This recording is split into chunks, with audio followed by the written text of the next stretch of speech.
Warning, this T.P.O.T stream contains scenes that some viewers may find disturbing. Viewer discretion is advised. Negroes.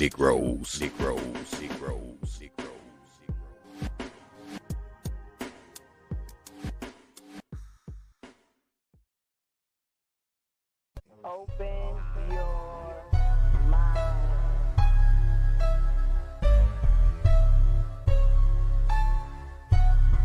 T.P.O.T. Investigate.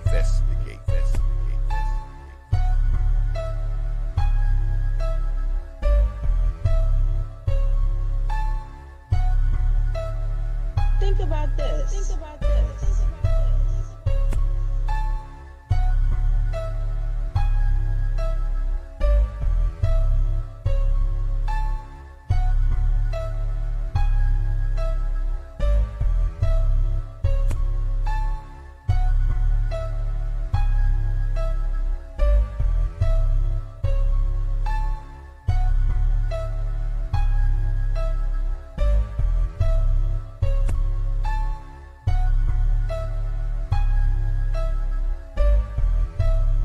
Open your mind.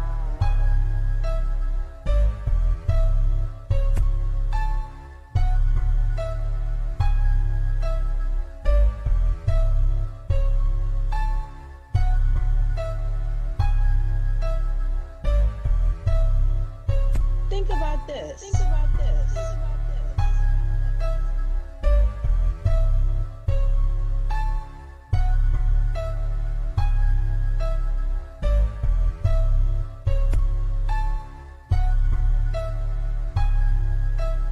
T.P.O.T. Investigate.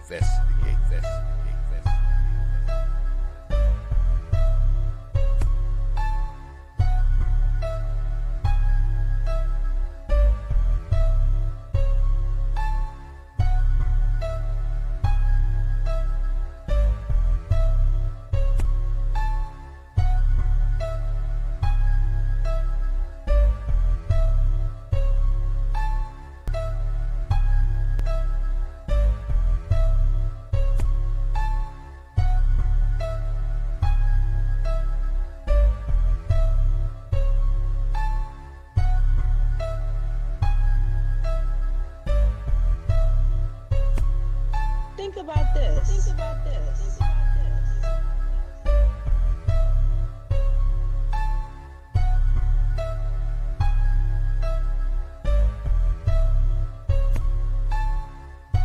T.P.O.T.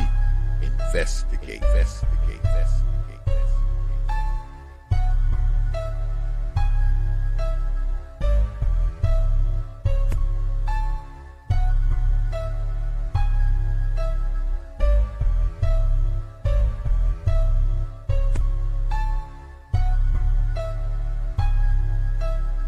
Open your mind.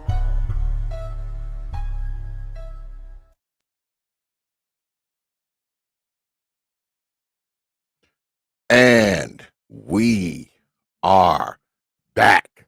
Peace, folk. And welcome back to another edition of the Proper Thought series right here on the old T.P.O.T YouTube page. I'm your host, X, of course, but you knew that already. That's why your black asses are here. Tonight, good folk, we are debuting another series. This is the T.P.O.T Investigates Series. And we're going to kick it off tonight with a couple of stories that I've been talking about for like the past week. If you saw the thumbnail, and you can see here on the screen, we're going to be talking about Brother Quadry Sanders and a lady by the name of Sage Crawford. And what we're going to do tonight is we're going to compare and contrast. If you were here last week, we looked at the Sage Crawford case as we were talking about orders of protection, and as promised, I found the footage. Yeah, I found it.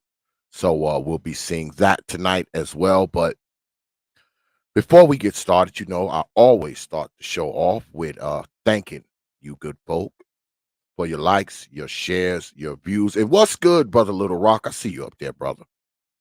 Your likes, your shares, your views, and of course, your subs. And of course, your hard earned pennies, nickels, dimes, quarters, and 50-cent pieces. Because I realize you don't have to do it, man. You don't have to show up to these damn streams. You don't have to like these videos. You don't have to share them. You don't have to sub to this channel. But you good folks choose to do so, man. Night after night, week after week, you are here. And I want you to know that it's appreciated, man. I don't take you good folks lightly, man. I never have and I never will. You got my word on that. I'm humbled. I'm honored. I'm appreciative, man, for all you good folks. Your participation in this channel, man, makes it what it is.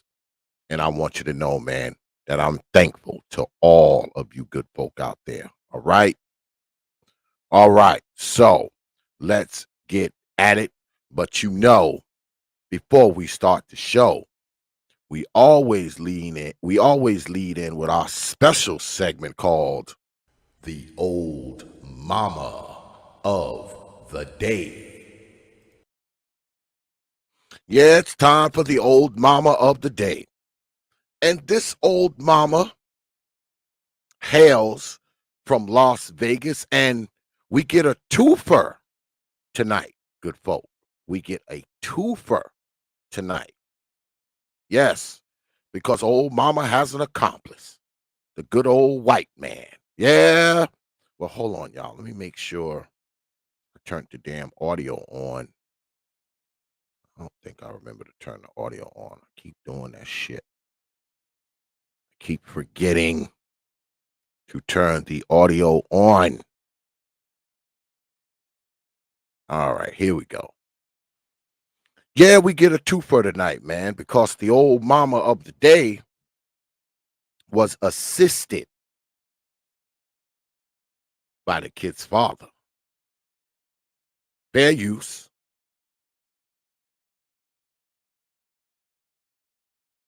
And of course, we got to have a fucking commercial first.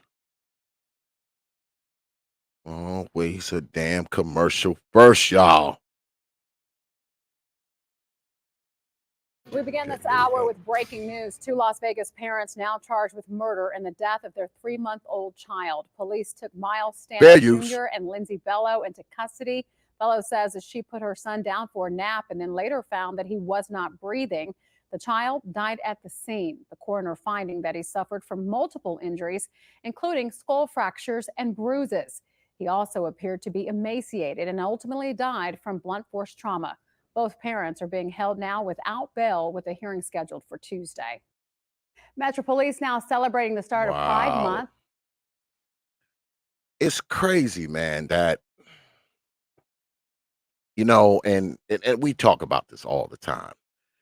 The way these people, man, can just haphazardly, man, brutalize these children, starve them to death, pour bleach in their mouth, burn them, shoot them. It's like, and this stuff goes on like every day, man, because notice every show I have a story for y'all. So it's not like I'm running out of material, right? I'm never going to run out of material. That is why I started this segment called The Old Mama of the Day, because I know I can do it up until the time I stop doing YouTube. I'm going to be able to do this up until the time I stop doing YouTube. But let's read in. Says here, Las Vegas, KSNV News. 2 Las Vegas parents are charged with the murder and the death of their 3-month-old infant child last month, according to police and court records. Miles Stanley Jr., 28, and Lindsay Bello, 22, were arrested on suspicion of murder and child abuse and neglect for the death of Miles Stanley III, police said in an arrest report. This dude is an ass. This kid was named after him. This dude's an ass. And he helps this old mama kill this kid. But anyway, we continue. Bello said she put Miles III down for a nap on April 1st and found he was not breathing when she checked on him, the report states. Miles III was pronounced dead at the scene, and the coroner conducted an observation, finding multiple injuries, including skull fractures and bruises, according to the report. Miles' body also appeared to be emaciated. In other words, they weren't feeding the damn baby. The baby wasn't being fed. Horrible people, man. Horrible parents. These people aren't parents. These people are degenerates. But we continue. The coroner's office ruled he died from blunt force trauma, and the manner of death is, of course, homicide. Police say they recovered from the apartment Bello sweatpants with apparent blood on them, a white with apparent blood and blood swabs, a blanket with apparent blood, and Miles' pajamas pants. Bello told the police she had been dating Stano, and they had Miles III together. The report states she said the child had never been ill or suffered any falls or accidents, but said he was lethargic, cranky, and cried excessively within the last 48 hours. She also noticed bruises on Miles and asked Stano about them, but Stano denied knowing anything about them. She said she and Stano were not physical with Miles, but somehow the baby died of blunt force trauma. I guess the fairies came in and beat the kid. But anyway, we continue. Stano told police everything with Miles was fine and denied he was cranky or lethargic or had a history of apnea. He said he and Bello were not physical and that he did not know where Miles' skull fractures came from. Police wrote that Stano and Bello both said they were the only ones with who cared for Miles and did not offer any explanations for their baby's injuries over several interviews and polygraph exams, saying only that he was fine. A week later, police spoke with the witness whose name is redacted from the report. The witness said they overheard Stano and Bello talking to someone over the phone, blaming each other. Bello told someone he didn't do it, I did it. And the witnesses believed she was talking about Miles III. The witness also reported hearing Bello tell someone that Stano did it, but she said she would take the blame so Stano could raise his other children. Now, these fools is on a phone call blaming each other and claiming the other one did it. I'm going to take the rap. And I mean, they're talking about this kid like this kid is a broken table or some shit, or a broken vase, or a car that broke down. But anyway, we continue. Both have been charged and are being held without bail for now. A bail hearing is scheduled for May 10th, which has already passed. I'm pretty sure their asses are still in jail. According to Child Welfare Disclosure filed with the state, the Clark County Department of Family Services reported Child Protective Services received 4 reports of abuse or neglect for this child or a member of the child's family or household. 3 of the reports were found unsubstantiated. One report alleging neglect made in 2019 was substantiated, and the family was placed under supervision following court action. A hearing was held in 2021, and an order terminated wardship and in-home supervision, leading the case being closed, the disclosure says. In other words, child services were involved, right? They were involved. They had wardship. They had supervision over these people. But I guess they figured, they had stopped abusing the kid, so they were no longer in contact with the family. And see, that's the thing. That's what kills me about these child services fools. Those kids that are being beaten, those kids that are being abused and starved and burnt and bludgeoned. For some reason, child services is nowhere in the life. For some reason, child services is always late to the party when one of these kids ends up dead. It never fails. When one of these kids end up dead, these child services organizations always are late to the goddamn party, folks. Why? Because they somewhere screwing with some freaking body who don't even need their services. They're screwing over the life of somebody who doesn't abuse the kids. Screwing with somebody who takes care of their kids just fine. Chasing down false allegations on fathers who've been accused of doing something to their children. See, that's where they are. They're not on these cases where these babies are getting killed. Oh, no. like I said, always late to the party. Those freaking agencies, man, are a waste of taxpayer money, if you ask me. They are a waste. Here they are, folks.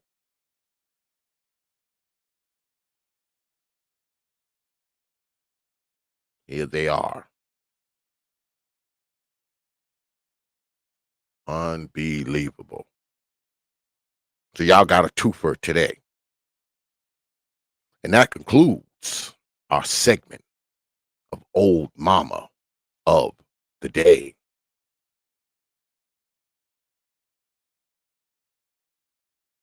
But yeah, man, we're going to go ahead, man, and get into this, man, because, hey, Brother Perfect Black, damn, I thought I had sent you the link, brother.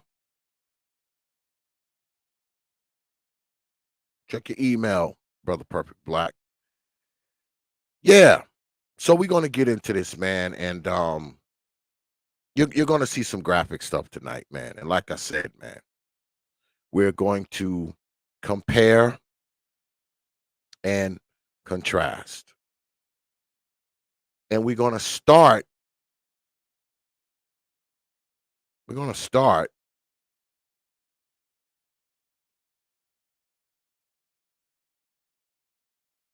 with Mrs. or Miss Crawford. Yeah, we're going to start with her. All right. Now let me set this up for y'all. You're going to see from beginning to end, because I got the police call, the 911 call, and I also got the footage of her being shot. Oh yeah, I have it. I have it for you, as promised. Hi. All right. So we're going to start from the very beginning. And like I said, we're going to start. And of course, I'll be stopping it from here and there. Okay. And we're going to hear the police call. Right. We're going to hear the call. Not only are we going to hear the call, we're going to hear them calling back the dispatch about her with the knife. We're going to see the confrontation, something that we haven't seen already, because I got a new angle. All right. I got a new angle on it and everything. And y'all are going to see it for yourselves tonight. Now, the reason I'm doing this is because I want you to compare and contrast. Now, both of these people were killed by the police eventually, but I want you to make the comparison between the two. Now, a disclaimer.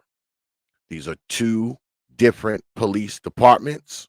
Miss Crawford was killed by the Nevada City Sheriff's Department, and Brother Quadry was killed by the Lawton Police Department in Oklahoma. All right. So two different police agencies. I want to put that out there. I don't want y'all to think that, they both got killed by the same police, or no, that's not what happened. Okay. They were killed by two different police agencies in two different parts of the world. Okay. I want to make that clear. All right. All right.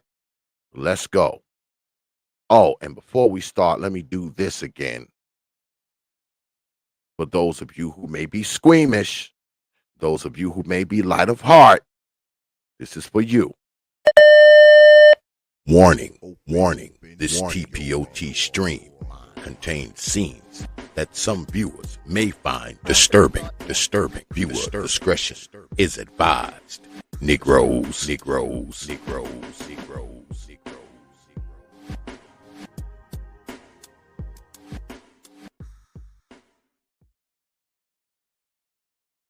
All right, folk, here we go. Fair use. Can you dispatch? Hi.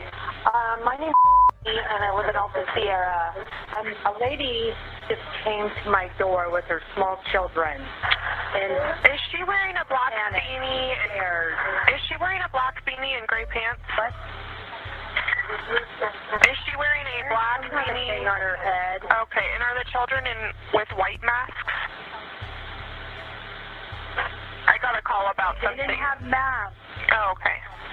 I got a call about her out here near Gibney. Children aren't properly. I'm sorry, what? I got a call about her walking down the street near Altamira and Gibney.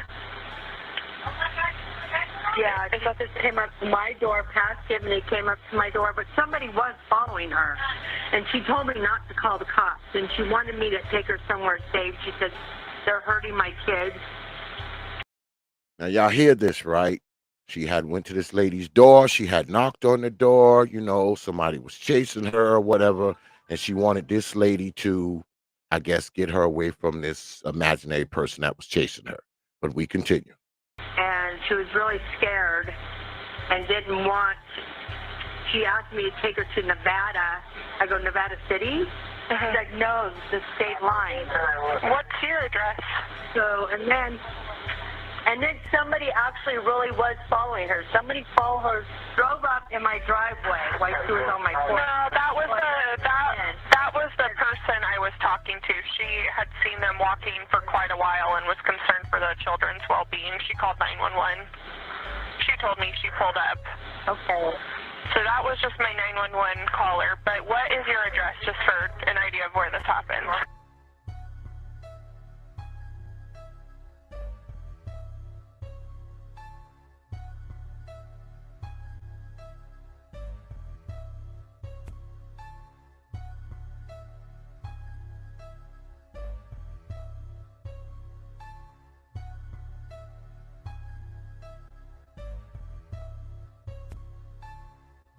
One call 15 Nevada. Can you have an ET to clear? Temporary suspicious circumstances, Alta Sierra and Gibney.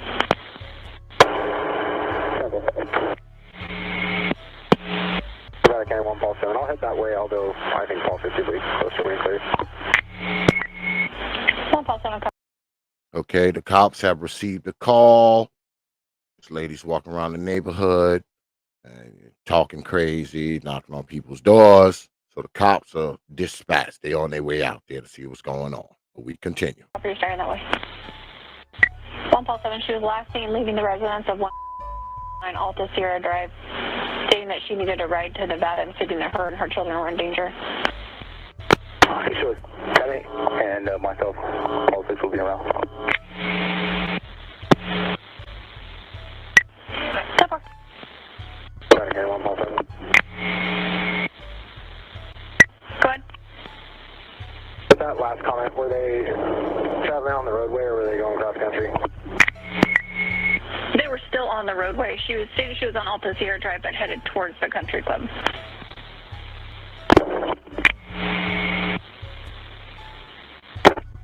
County 1 Paul 7, 1 Paul 6, myself and 50 or 97 area. 1 Paul 6, 1 Paul 50, Captain, it's in the area. County 1 Paul 50 will be out with them on native drive.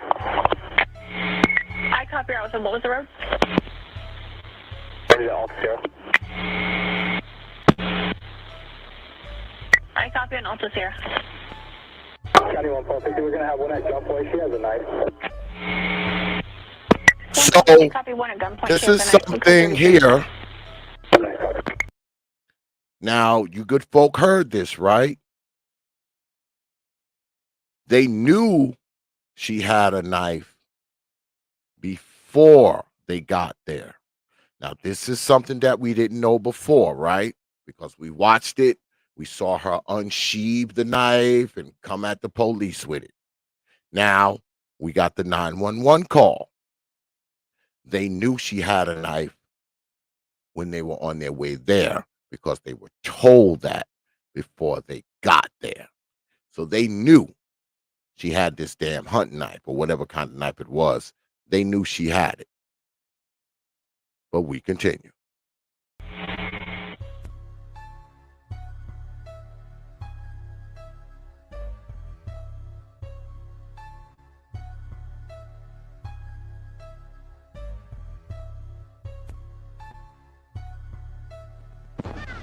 You're not in trouble or anything like that. I know what you did to my baby. Now you see she unsheathed the knife, right? We saw this, right? We saw this the last time we was on. We also saw it Wednesday night when we were doing the responses, right? She unsheathes the knife, but they knew she had it. You heard it on the 911 call. They already knew she had the knife. So the knife wasn't a surprise to them at all because they got the call saying that she had it. But what you're going to see in the next couple of minutes, you're going to see a different angle than what I've shown you before. You're going to see the view from the dash cam from a police vehicle that was behind the vehicle that you see in this scene. A police vehicle that's behind it, you're going to see it, and you're going to see the whole thing play out. Like I said, I'm not going to stop it. I'm going to let it go all the way through, and then we're going to come back and review it. All right? Viewer discretion is advised. All right? All right. I'm not gonna touch your babies, but I need you to put your knife away. County 1 We're gonna have one at gunpoint. She has a knife. I'm not gonna hurt your babies. Hey, I'm not gonna hurt your. I'm not gonna. Everyone knows every single face, every single name. If something happens to me and my babies, everyone in the whole world. Hey, listen. We're not. Hold up. Hold up. Hey, we're not talking. County 1 Everyone knows what you're gonna do. You can't say that. Okay. I'm not saying anything. I just want to help you out. They know who you are. I just want to help out. Everyone knows who you are. You can't hide. Okay. God. Okay. Allah Akbar. Hold up. Back up, Zoe. Zoe, you want back up? Zoe. Fucking get near my baby. Zoe, don't. Don't you fucking Hey. near my baby. We're not. Zoe, you want back up? Zoe. Okay, you about to get a different angle here than what we've seen before. No! Hey, I need you to put that knife down. Just talk. Just talk to us. No, I don't have anything to say. Talk to us. Who you are. Talk to us. Everyone fucking knows who you are. Listen. Lawyers Talk just to stand us. up. There's lawyers who have been Talk to us. They have all that. Hold up. So kill me now. I don't want to kill you. Because they will find other jobs. Don't you fucking touch my baby. Oh, fucking kill him.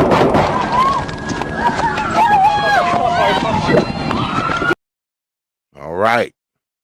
She's been shot. She's down. Right? Now, we already knew this. She's shot. She's down. She's on the ground. Now, take note of this. She did not want to let this damn knife go. She held on to that knife even though she was on the damn ground. I don't know if it's just a reaction with people. After they get shot, they clench whatever weapon they have. I don't know. But you'll see that it took her a while to let this goddamn knife go. But we continue. Let go of the knife! Put the knife down. Don't be scared to die!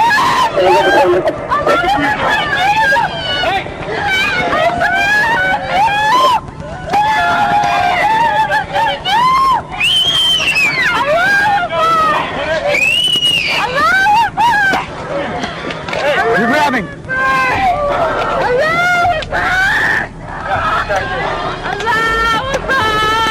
Taser gun. I tased. It was ineffective. She charged. Everyone knows your face. Did you shoot or not? She shot.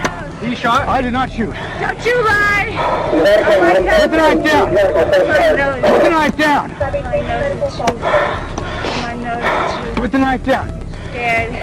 They're not scared. You good, bro? I'm good. All I know is the truth. Fuck, man! All I know Drop is the the knife, truth. ma'am. Hey, All I look know at me. is the truth. Look at me. Look, I want to get you medical help. We need you to drop the knife. Hey, are you still connected on the taser? My taser's down there. It didn't take. Okay. She charged me as soon as it went off. Okay, get your medical bag ready. Okay.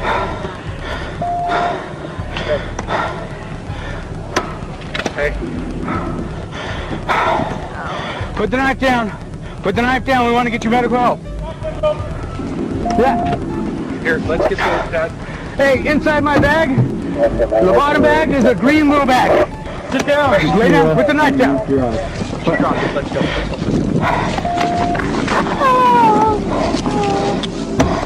You secure that? I don't have gloves on. I got it. Turn her back.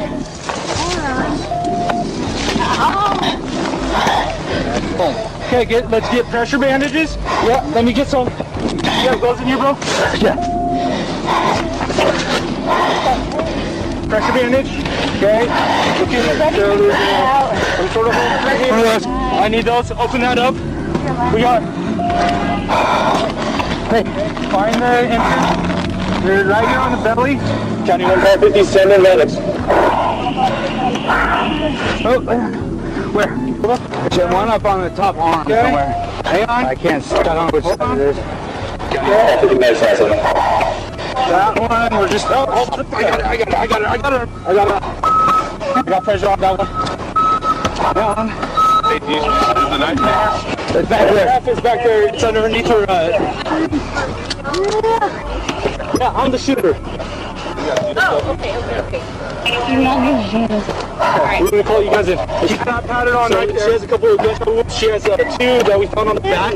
There's one on the arm, and there's a couple on the chest. What happened? Was she dangerous? She had a knife. Oh, the knife's away from her. She charged in. We shot. Okay, alright. That's it.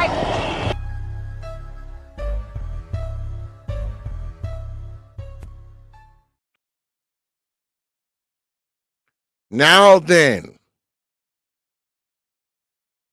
you're looking at this, right? And let's speed up to here.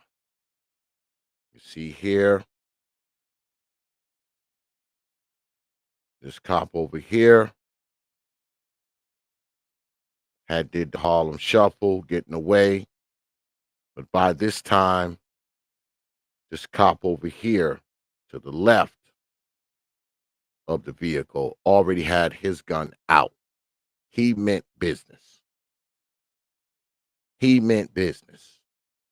So when she chases the cop with the knife, he's running, which I just think is ridiculous. He's running, but the cop to the left already has his pistol trained on her. So as she's trying to chase the other cop who's in flight, all right, soon as she takes off and starts chasing him, because see, he meant business. Yeah, he meant business.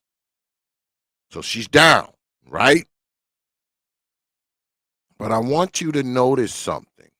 Well, actually, I want you to notice a few things before we move on, right? First, notice the lady who appears from the right of the frame, right? Just some lady. I have no idea who she is. She's more concerned with the children and their safety and their well-being than mom. That's why mom's laying on the ground. But that's just a sidebar. What I really want you to notice is this. Here, she's on the ground and they're trying to convince her to let go of the knife, right? She's got this hunting knife that she was chasing them with. They're trying to convince her to let it go as they stand over there by her, right? But what happens here is really interesting to me. Once you see here, they jump on her. She finally gets rid of the knife. I guess they run over there and cuff her or whatever. And the first thing they do is this. Listen.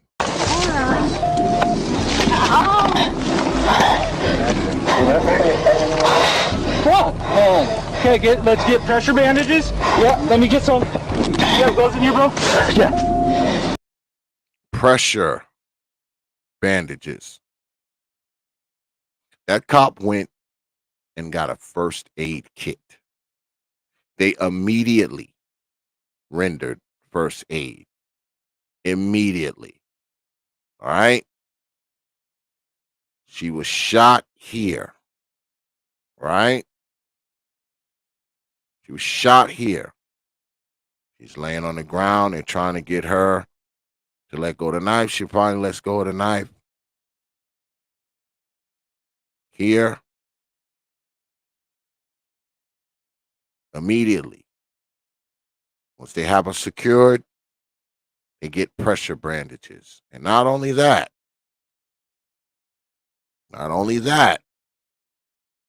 4 minutes, not even. I think it was more like,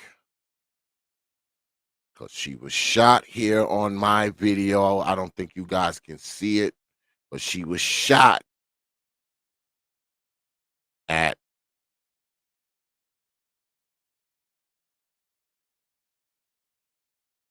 6:16.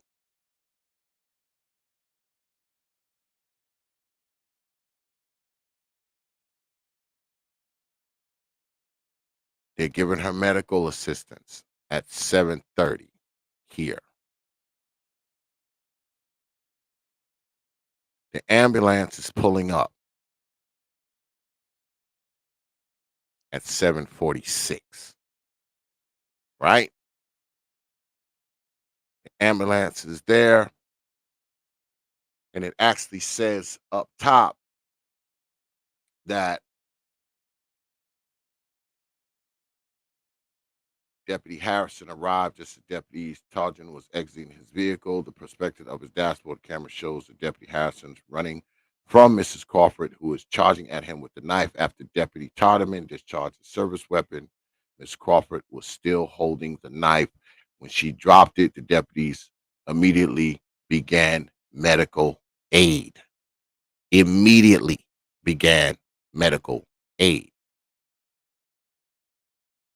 And this is after all of this stuff back here, where she's yelling Allahu Akbar, and she's walking up on she even walked up on this cop here, right?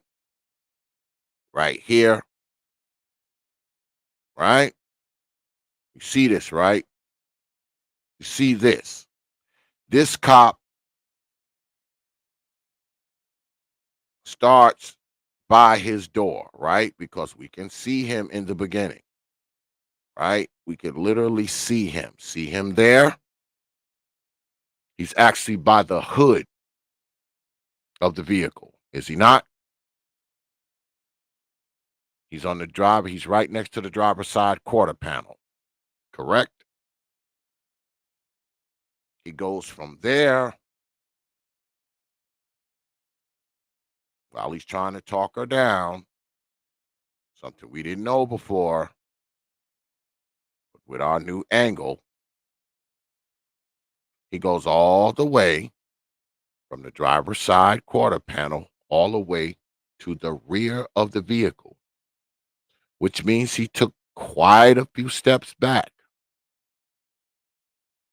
from his earlier position. Correct? Now stop me when I'm wrong. Maybe I'm missing something. We saw him standing at the driver's side quarter panel, and now he's at the rear of the vehicle, all the way to the rear of the vehicle, which is probably about 8 feet, 9 feet, 10 feet, right? So he did all that backstepping from this girl as she walked up with the knife. But by this time, she had turned around and started chasing the other deputy, the deputy who was armed with a taser. Now, I believe he shot the taser, missed, and she started chasing him. And we know what happened after that.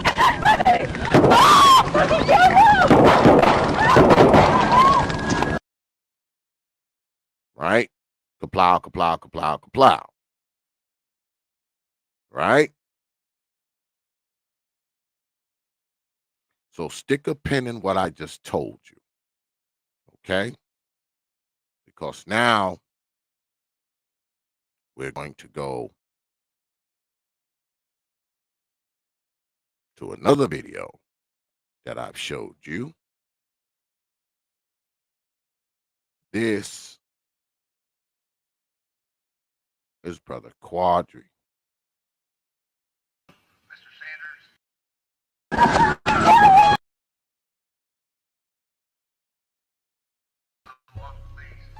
My bad, y'all.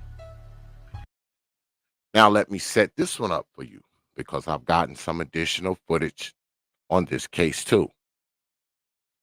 What you're looking at now is the cops are on their way to the house. You'll hear some radio chatter, and you'll also see a description of what's going on the screen. You're going to see this from the beginning to the end as well. You make the call. Here we go. Give me a sign that you hear this PA system. Turn the light on, hit the windows. Just want to make sure I can talk to you. Delta 25, you on here?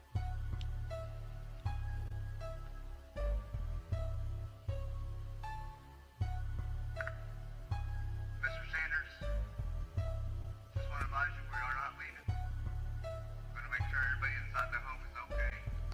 So if you can just give us a sign that you can hear me, you can call dispatch, you can call 911. Okay. If you can just come out with your hands up, slowly. Now you see here, they're on a PA system and they're telling him to come outside. Just come outside with your hands up. A woman walked out of the house and walked over to the police. Now they're telling him, just come outside with your hands up. We continue. Walk on out. There you go, thank you. You can make your way towards that car. Just keep walking this way to the sound of my voice. There you go.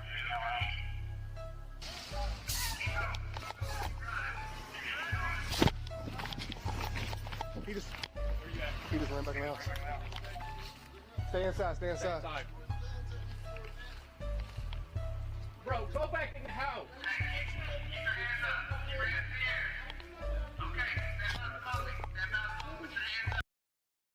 Now you hear them telling him, step out slowly with your hands up.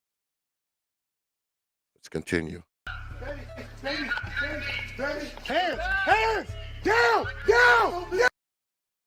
Now right there, he's out. He's in front of them.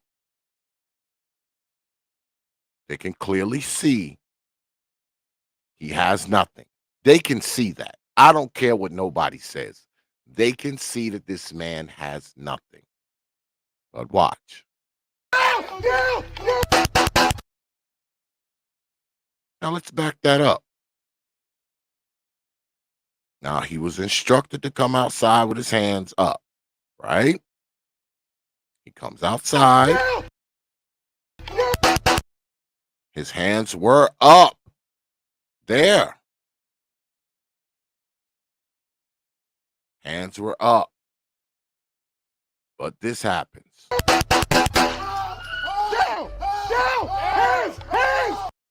Now he's been shot. He's on the ground. Now notice when Sage Crawford was shot. And I believe he was shot, I think, more times than she was. I'm not sure. But he's obviously been shot. He's on the ground. But we continue. Now you see him sitting there with his hands up.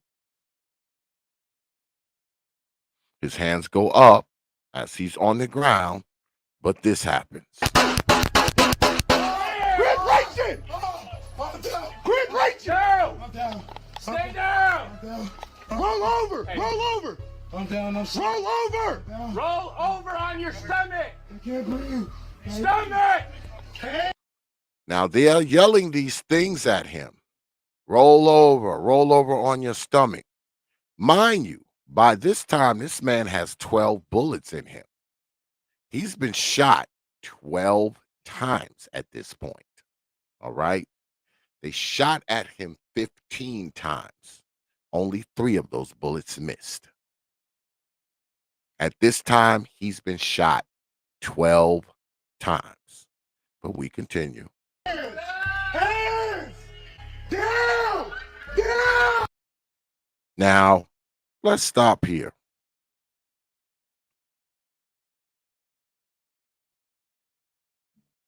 Does this young man look threatening? You can see that clearly, can't you? Now, people will say the cops couldn't see what he had. I find that hard to believe. We can clearly see that he doesn't have a gun. We can clearly see that he doesn't have his hands behind his back or in his pocket, or he's not reaching for a rifle or reaching for a pistol. Am I the only one that can see that? Am I the only one? And I'm pretty sure the freaking cops saw it too. That doesn't look like a man that's getting ready to do something to me. Look at his posture. Look how he's standing. You got 2 cops, guns trained on this man. But they saw this man as that much of a threat to unload on him. Look at him. Take a long look. Blow it up. Go full screen on your computer. Does this young black man look like he's a threat to these officers, to you? Does he? Let's continue. Down! Down! See what he does there? Look. I want you to see what he does there. He steps out from around this refrigerator to the right of the screen, right? Down! Comes out. Look at him. Look at both of his hands, right? He looks like he has something in, I guess, his left hand, but it's white. Looks like maybe a bag. Come to find out, I believe it was a fitted cap. See? See what he does there. See him heading away from them. He's heading away from them at this point. Why, I don't know, but he's heading away. Oh, man, my bad. I didn't even see you down there, Brother Perfect Black. I didn't see you down there, brother. My bad. That's okay, brother. What's good? Same old, same old. We dissecting because tonight this is T.P.O.T. Investigates. So you see, everybody, what he's doing there. He's heading back toward the house, right?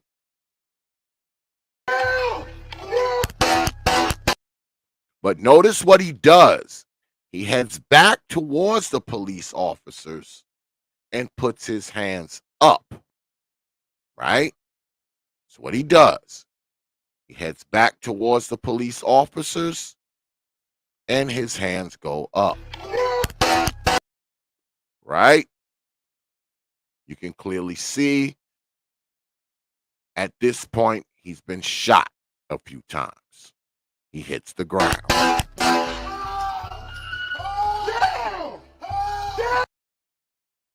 Now he's writhing in pain because I believe by this time he's been shot at least 4 to 5 times, at least.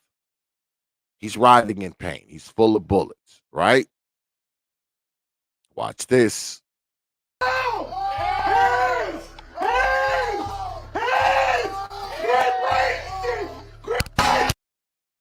Now you saw that. You saw that, right? He's laying flat. He sits up. See the hands. His hands go up. right? Now, I always thought hands up meant surrender. Maybe these cops were thinking something else. So they pumped more bullets into him.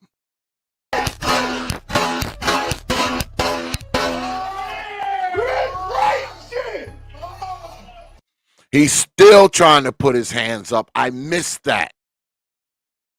Even then, look at his hands. Even then, look at this brother's hands. He's still trying to surrender. Now, at this point, he has been shot 12 times. I can't say that enough. This man has been shot 12 times at this point, and he's still trying to surrender. I missed this all these other times. His hands still go up. He had the wherewithal to still try to put his hands up after he's got 12 bullets in his body. We continue. Great Joe! I'm down. Stay down. Hey, we got to back up. I'm back up. You go ahead. Go ahead. We're gonna pull him back. Go ahead. Get the door. Get the door. I got him. Okay. Y'all pull him out the yard. Yep. Pull him out the yard. Go ahead. Go ahead. Got him. Go ahead. Go ahead, partner. Keep going. Going back. Yep. I got cuffs. Okay. At this point, this man is pretty much dead. At this point, you see, they drag him like a stuck hog out to the driveway, and the first thing they do is cuff him.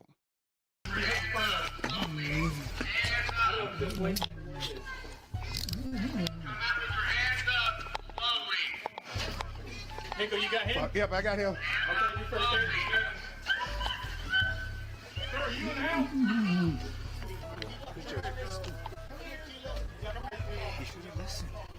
out? Could you see it?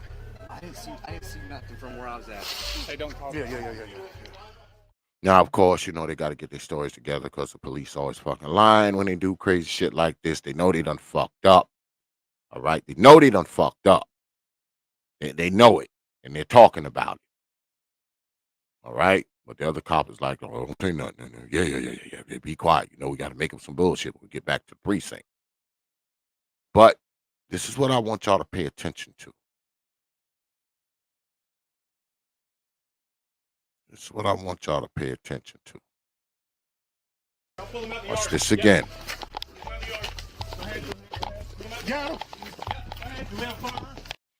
Now, he's been shot 12 times. He's laying there and he's motionless. But they felt the need to drag him. Yep.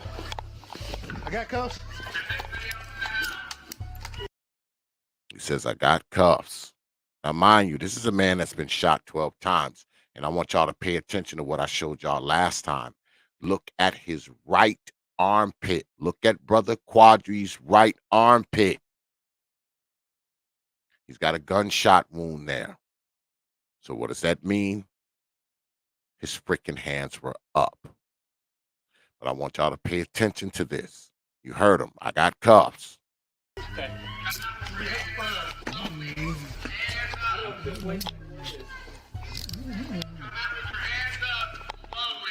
You can hear this man just moaning.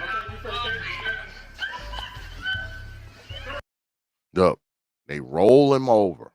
They see the blood. They hear him moaning. They know he's motionless. They cuff him and just roll him over.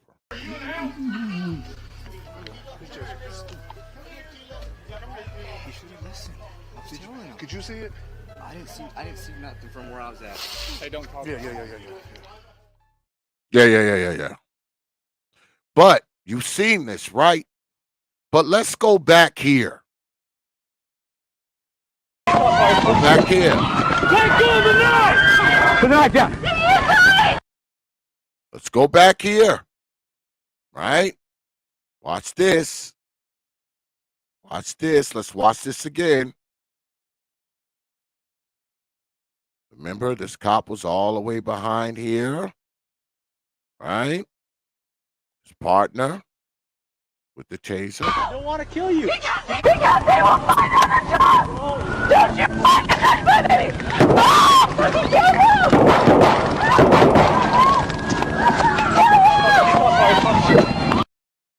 Notice, she's shot. And she's been shot less times than Brother Quadry's been shot. Okay? She's laying on the ground here. Let go of the knife! Put the knife down. Don't be scared to die!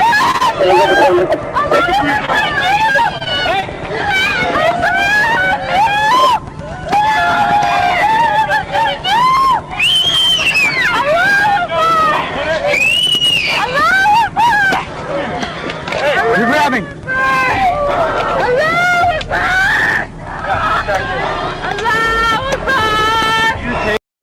And notice she's still laying on the ground talking about Allahu Akbar for some reason. I don't get that at all. Taser gun. I tased. It was ineffective. She charged me. Everyone knows your face. Did you shoot or not? She shot. He shot? I did not shoot. Don't you lie. Put the knife down. Put the knife down. Put the knife down. Now, she's been shot a few times, but she won't let go of this damn hunting knife. They're not scared. You good, bro? I'm good. All I know is the truth. Look, man. All I know Drop is the the knife, truth. ma'am. Hey, All I look know at me. is the truth. Look at me. I want to get you medical help. We need you to drop. You hear what they're saying to her? Drop the knife because we want to get you medical help. Put a pin in that. The knife. Hey, are you still connected on the taser? My taser's down there. It didn't take. Okay. She charged me as soon as it went off. Okay, get your medical bag ready. Okay.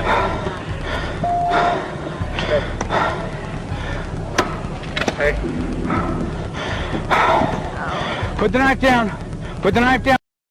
You hear what the cop told the other cop? Get your medical pack ready. We want to get you medical help. Yeah. And they're still pleading with her. Put this damn knife down so we can get you some medical help. Here, let's get those, Dad. Hey, inside my bag, the bottom bag is a green little bag. Sit down. Lay down. Put the knife down. Let's go.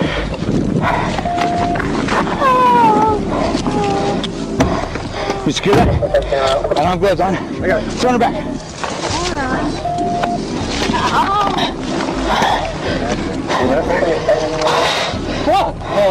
Okay, let's get pressure bandages. Yeah, Let's get pressure bandages. get some. You have gloves in here, bro? Yeah. Pressure bandage. Okay. Look in the shoulders. Some sort of hold right here. I need those. You see what those deputies are doing? They're trying to save her life, even though they've shot her. They're trying to save her life, even though they shot her.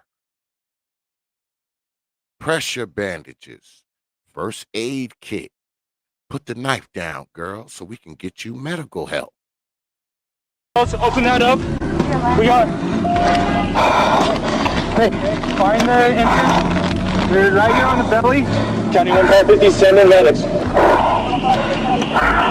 Oh, where? There's one up on the top arm somewhere. And look at this. Even the meat wagon is called.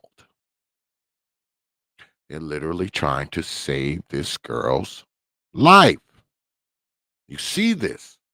But I want you to check out one more time how they treated Brother Quadry. Get the door, I got him. Okay? Let's get right to the point where they shot him.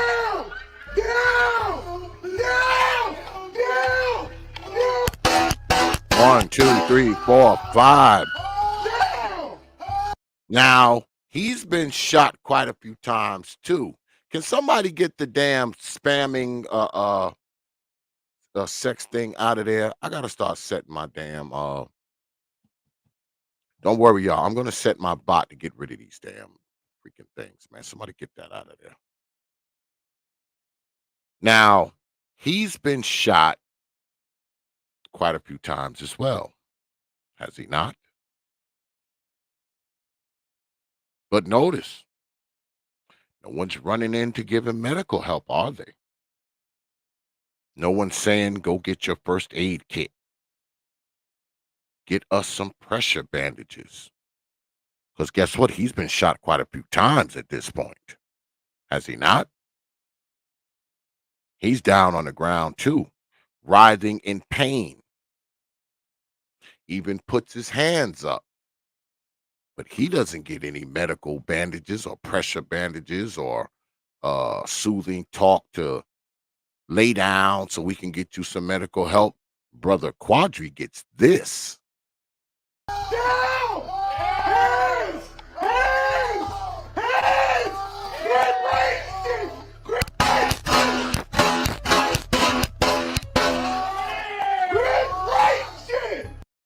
Yeah, Brother Quadry gets this after he's shot. No bandages, no ambulance, no medical aid, no help. Brother Quadry gets shot. Some more is what he gets. In fact, after he shot some more, Rachel! I'm down. Stay down! I'm down. Hey, we gotta back up. I'm back up. You go ahead. Go ahead. We're gonna pull him back.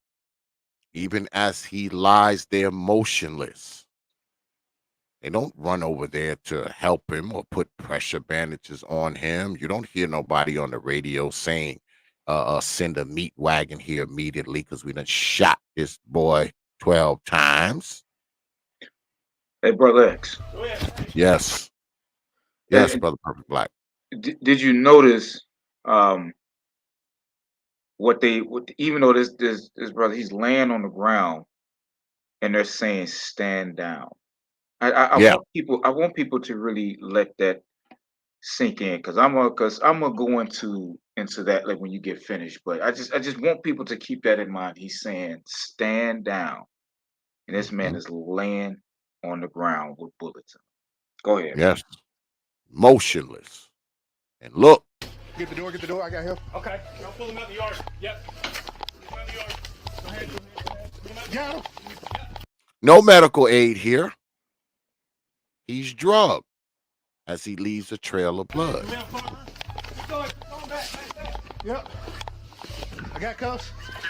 Y'all see that in the middle of your screen? That's Brother Quadry's blood. All right? Probably a good portion of it laying on the driveway. This is what Brother Quadry gets. And then they cuff him. And they can clearly hear this man moaning his last breaths. They cuff him and then do this. Nico, you got him? Yep, I got him. Roll him over. No medical aid. No meat wagon. No pressure bandages. And you know what this reminds me of? This reminds me of another case, which I'm going to show y'all later. But go ahead, Brother Perfect Black. You got it. Hey, could you because I actually thought about this too when you first went over this the other day, but I didn't really get a chance to kind of go into this. But could you roll that back when they first started dragging him and mute it? Because I want to say something while they're doing it. Right here? Yeah, right when they first started dragging him. Okay. Now, go ahead and play it. Now, I mean, as we can see, the man is laying on the ground, right? And nobody there are medical doctors. But if there was ever any, go ahead and continue.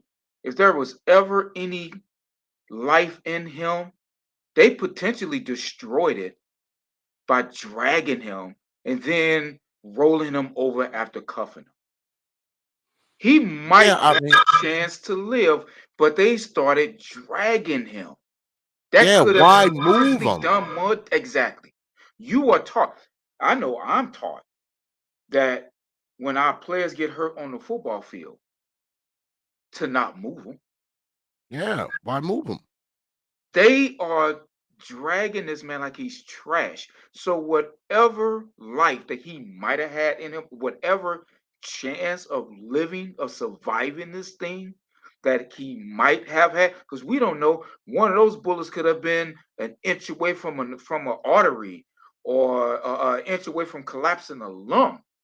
And dragging him like that definitely could have just done that could have put the nail in the coffin just by dragging him alone. Nobody Yeah. knows if they would just left him there and let the medical EMTs get there to see if they can save that man's life. Yeah. Dragging him in and of itself could have been the nail in the coffin to kill that man. That's the point that I want to make with that. He wasn't a threat. The man's been shot 12 times. I mean, why move him? But look at this, though. Put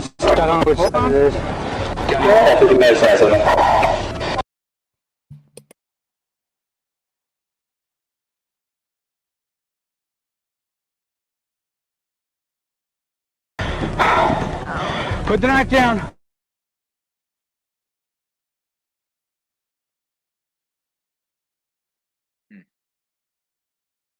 Compare and contrast. I mean, you can play both of those videos side by side. They didn't move her. They let her stay right where she was. Right? Now watch for a minute or two. Look at the concern, the level of concern for her life.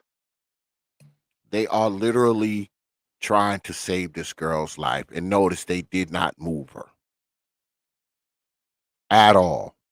While she's holding a weapon. All right? They did not move her. I need those. Open that up. We got. Hey, find the entrance. You're right here on the belly. County 1 car 57 medics. Oh, where? There's one up on the top arm somewhere. Hang on. I can't start on which. Not long before the meat wagon rolls up. So they were literally trying to save this girl. All right. Now, Brother Quadry never got the opportunity that Sage Crawford got. There's a reason why I'm doing this tonight, y'all. Because what I wanted y'all to see, the exact opposite responses with the exact opposite people. Brother Quadry was a young black man. Sage Crawford was a young white woman. So you don't get no more opposite than that, right? Now, mind you, these are two different police departments. I'll say again, Brother Quadry was murdered by the Lawton Police Department, and this girl here, she was shot by Nevada. This is Nevada City Police Department. I believe Nevada City in California, I believe. Brother Quadry was killed in Oklahoma. So two different police departments, right? But this is what I want y'all to compare and contrast. The way they treated Sage Crawford. What if those cops treated Brother Quadry the same way? Because remember, Brother Quadry was shot at two different intervals, right? He was shot at when he was first standing by the house, and when he was on the ground, he caught another volley of bullets.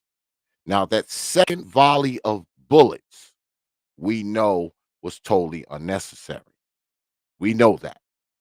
In my mind, that first volley of bullets was totally unnecessary. But that second volley of bullets that he caught on the ground, those might have been the bullets that killed him. So I ask you, good folk, why after Brother Quadry was first shot with that first volley of bullets, why didn't he receive any medical aid? Why didn't he receive any pressure bandages? Why was no first aid kit pulled out? How come no one ran over to him and tried to save his life? Those are the questions that should be asked, especially being that he was unarmed. He didn't have a gun. He didn't have a knife. He didn't have a toothpick. He didn't have a stick. He didn't have anything. So why, I ask again, why no one ran over to him with a first aid kit, with pressure bandages and all that kind of crap? Now, people will say, oh, it was a house where it was known for guns. That's true. The cops had been there within the last 10 days, both of those cops. That also is true. But what else is true is that they clearly knew he had been shot. They clearly knew that they had the drop on him. They clearly knew that he was less of a threat than they had perceived he was in the beginning. And they could have possibly not killed him. But Brother Quadry got none of that. And I'll ask y'all this. Would Brother Quadry got all the benefit of the doubt if he had been confronted by this police department?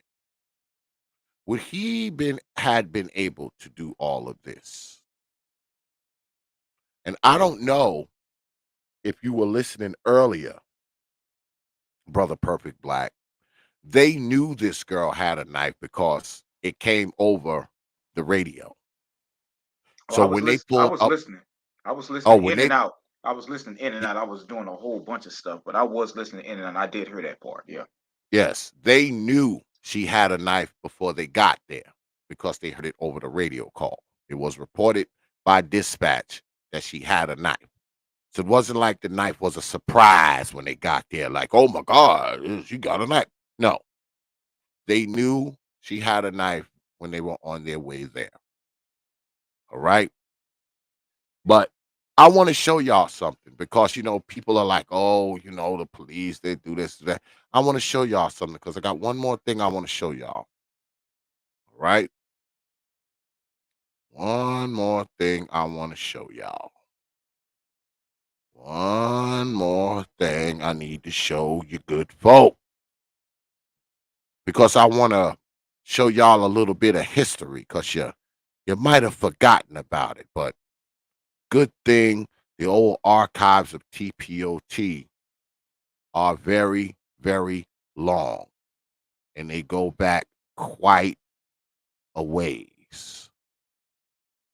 Because we keep a lot of records and we hold on to a lot of shit.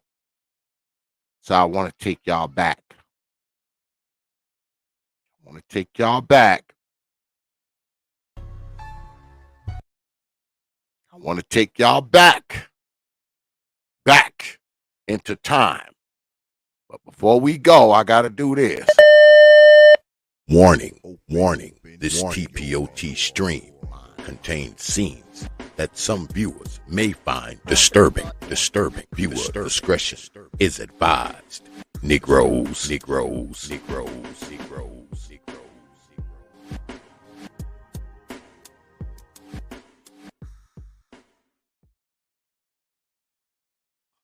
I'm going to take y'all back. Here we go.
Now,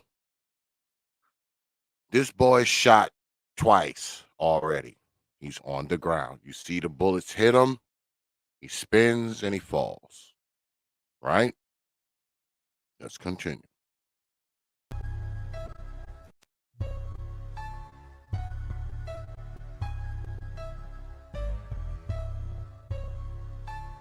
That puff of smoke was him getting shot. Yep. This boy was shot 16 times. 14 of those times while On the on ground. the ground. Y'all forgot about this case, didn't y'all? I didn't. I didn't. Because this is what I'm reminded of when I see Brother Quadry. It reminds me of this. And see, this was back in the days when the T.P.O.T media group, this is all we did. So we were dead on this. Yeah, we were all over this. You go back when I first started, we got a whole, I think, 3-4 hour presentation on this case. Talking about the case, talking about the cops, talking about his mama, all of that. You see, this was back in 2014. This was back when the T.P.O.T media group was all over this kind of crap. I never forgot this case. And when I see Brother Quadry, this is what it reminds me of. It reminds me of this shit. All right? And I'm not going to stop talking about this kind of stuff. Because people can say what they want. I know some of these Negroes out there do a lot of crazy crap and cause the police to kill their ass. This here wasn't one of those cases. And neither was Brother Quadry. Now, that white girl, she brought that shit on herself. These brothers did not. They did not. Now, mind you, the cops who killed Brother Quadry have been arrested. They've been stripped of their badges and all that kind of stuff. I imagine they'll go on trial probably within the next year or so. I think The it said dude who, manslaughter. That should have been murder. yeah, the guys who, the guy, or should I say the dude, Officer Van Dyke, I believe his name is, he's already in prison doing time. I don't think he got enough time either. No, he But didn't. He got that second-degree murder or something like that. yeah, he's It been wasn't convicted. much. He's up top. He'll never be a cop again. All right. But these men that were killed by these cops, not only were they lied on in the reports about what they had done, these cops emptied clips on these boys. Emptied clips. 2 different separate volleys of shots on these young men. As you saw, Laquan McDonald, the 17-year-old boy, he was shot while he was running down the street, right? Oh, and Jason Van Dyke, he has been released. Pow, pow, right? He's on the ground. He continues to shoot him. He continues to shoot him.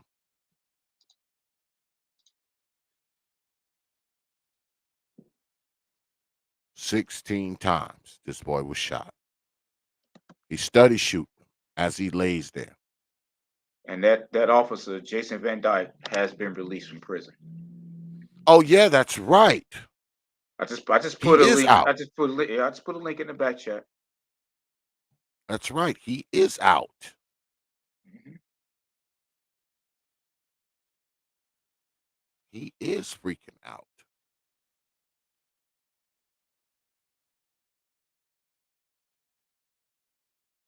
Yeah, he's out. They only like 3 years. And I'm pretty sure they kind of slipped him out the back door of the penitentiary. I'm pretty sure they did. Yeah, the article that I sent you speaks to that. He got a lot of secrecy in his release. Oh yeah. So I want y'all to remember Laquan McDonald, man. All right? Because T.P.O.T, we haven't forgot about Laquan McDonald, man. Like I said, we were all over this when it happened. All over it. As soon as they released this tape, man, we was all over this shit. You go back in the archives deep into T.P.O.T, you'll see it. You know, that was back when T.P.O.T was this big old group. It was like 8, 9 motherfuckers. That was back then. But we were all over it because back then, I can't say this enough, man. Back in those days, that was pretty much all we did.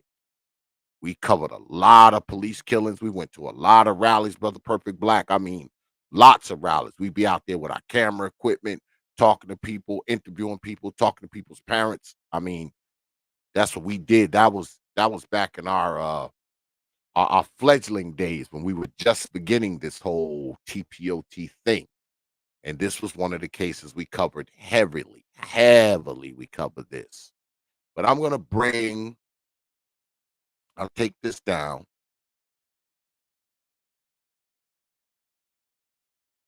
I'm going to bring in what Brother Perfect Black just put up here.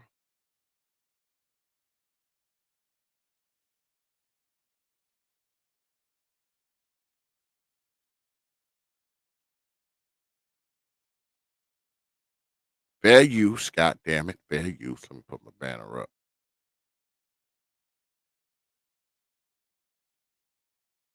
This is in February this year, actually.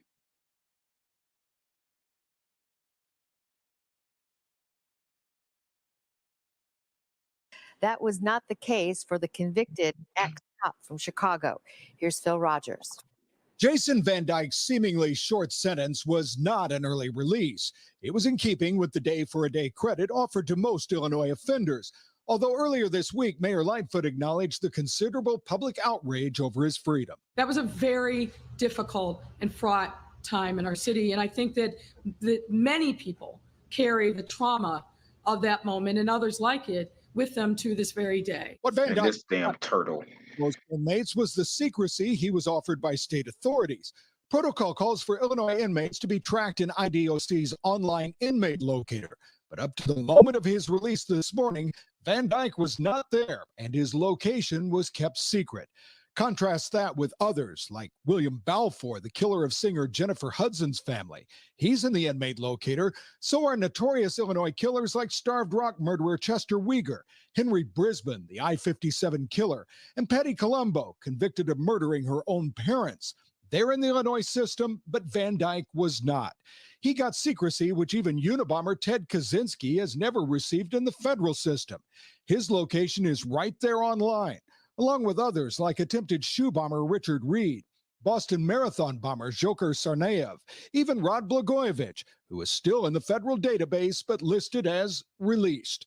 And in a similar case to Van Dyke's, Minnesota publicly tracks the whereabouts of former officer Derek Chauvin, convicted of killing George Floyd in the spring of 2020.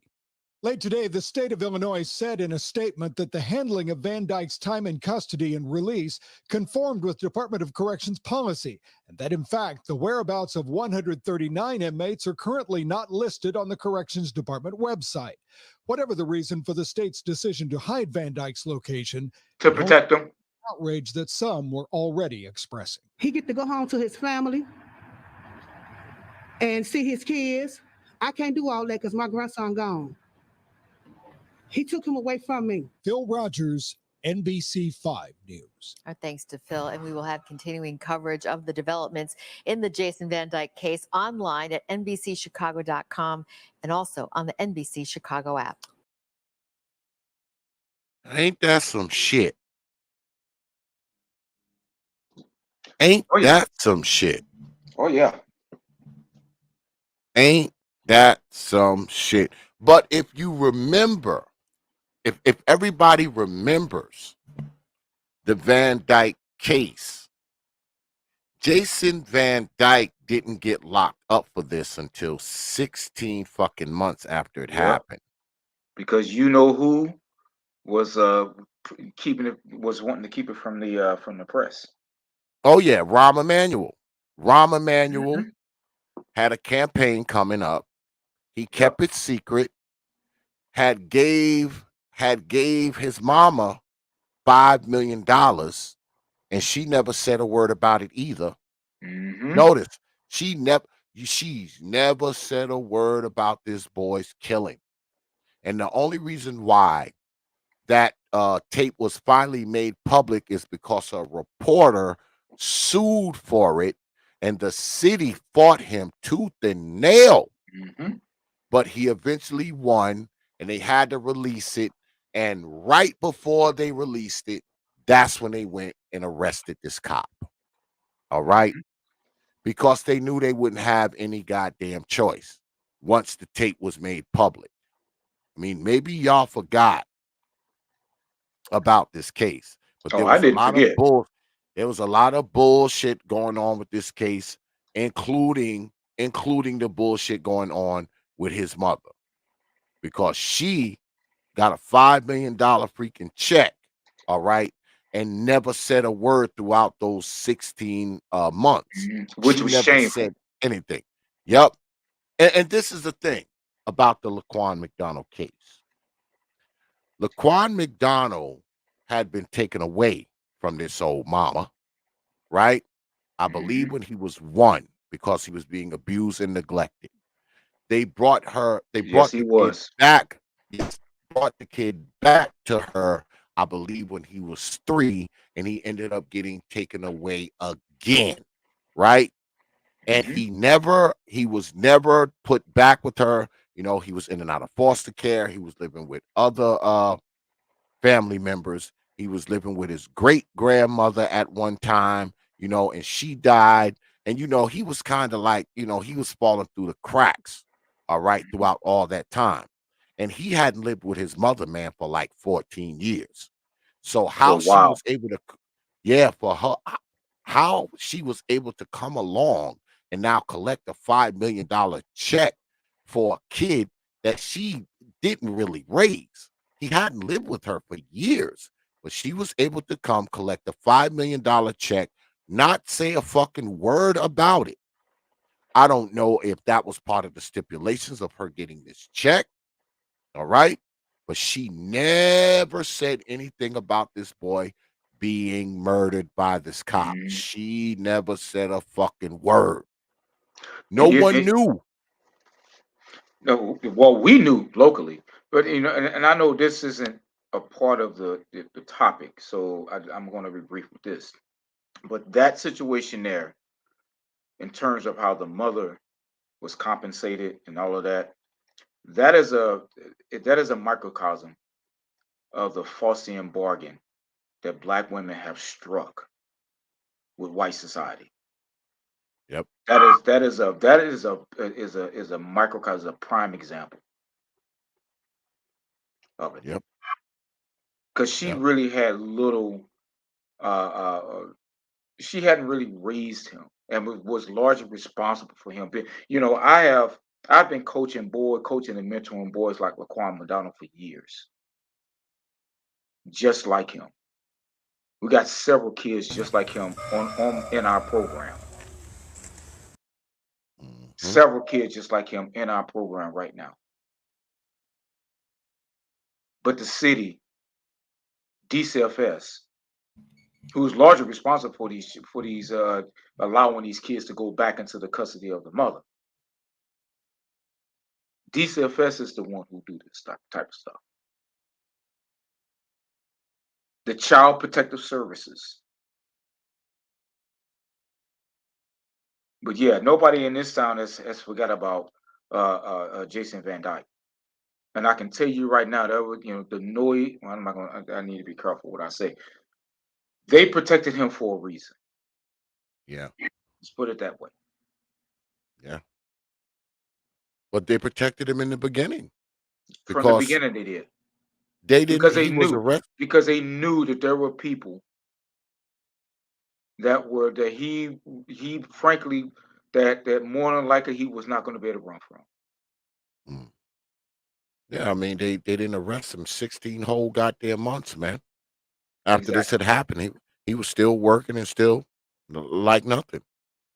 And I'll say And again, this boy's mama was part of that fucking cover up because she never said a word either. and she's a pariah in this community. She's a pariah. That's why you haven't heard her. That's why people haven't heard too much of Yeah, she never said a word, man. She got $5 million for being a shit of a mom. her. All But right. that's the Faustian bargain. People, if you haven't heard of that term, go look it up. Faustian bargain. That's the Faustian bargain that black women have struck with white society against black males. That is a prime example. That is a microcosm. There it is, right there. That's a good example. She benefited off of the death of a child that she didn't even raise. Yep. Black Lives Matter. Anybody? All right. Now, what I have on the screen right now is this is a press conference where the white girl Sage Crawford was killed. Now, the reason why I have this up here is because I want you to compare and contrast. I want you to listen to what these people have to say. And these people here are her family members. I believe her mom and her sister, and I believe her aunt or cousin. Now, the broad with the orangish, reddish hair is not a family member. Her name is Iella Shank, I believe, or Leah Shank. Yes, I believe her name is Leah Shank. She is some type of activist who doesn't know what the fuck she's talking about. And you're going to hear her tell quite a few untruths throughout this little small press conference here. Yeah, you're going to hear quite a few untruths. People have said, from what I've read, that she's connected to Black Lives Matter. I don't know how true that is, but I have looked her up and I've looked up some of her stuff, and she hasn't met a camera that she didn't like. She's one of those people who claim to be for whatever the trending thing is at any time, because she's quote unquote this activist looking out for black people, but you can clearly see that now she's there on behalf of white folk. But let's listen.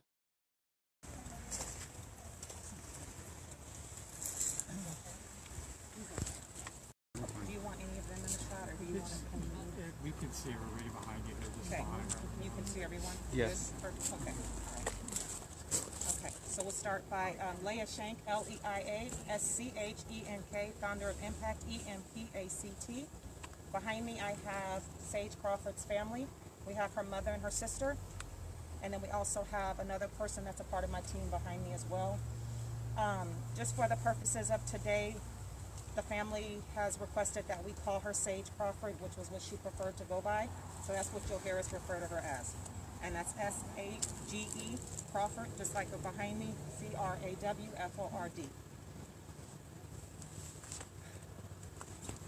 Last Thursday, as you all know, Sage was walking down the street with her 2 minor children, and she was approached by 2 officers that eventually gunned her down and shot her dead right here where we're standing right now. What we want you all to understand and what we want you to focus on today is that Sage was a mother, she was a daughter, she was a sister, she loved her children, she took the best care of her children that she was able to do with the resources that she had available to her. Irregardless of what the narrative is when it comes to Nevada County Sheriff, we know that whatever the case was here last Thursday, Sage did not deserve to be gunned down in front of her children which is an image that they will never forget. Those children have lost their father. They have now lost their mother. What happened last Thursday is an indication of us as women and how we are not safe, how we are not protected.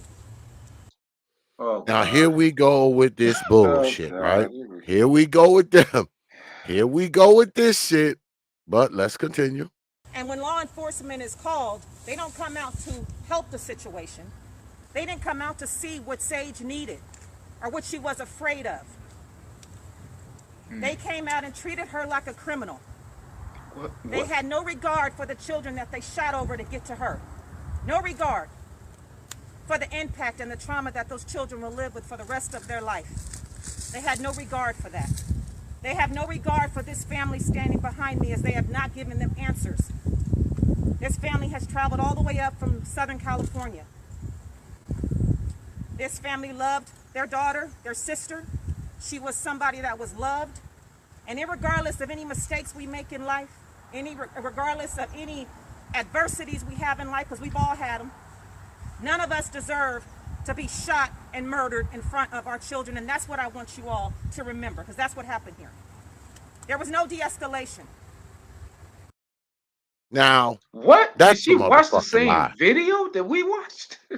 That's a motherfucking lie, because they exercise great patience with that girl, man. I mean, and I'm no fan of the police, but I saw the video multiple times.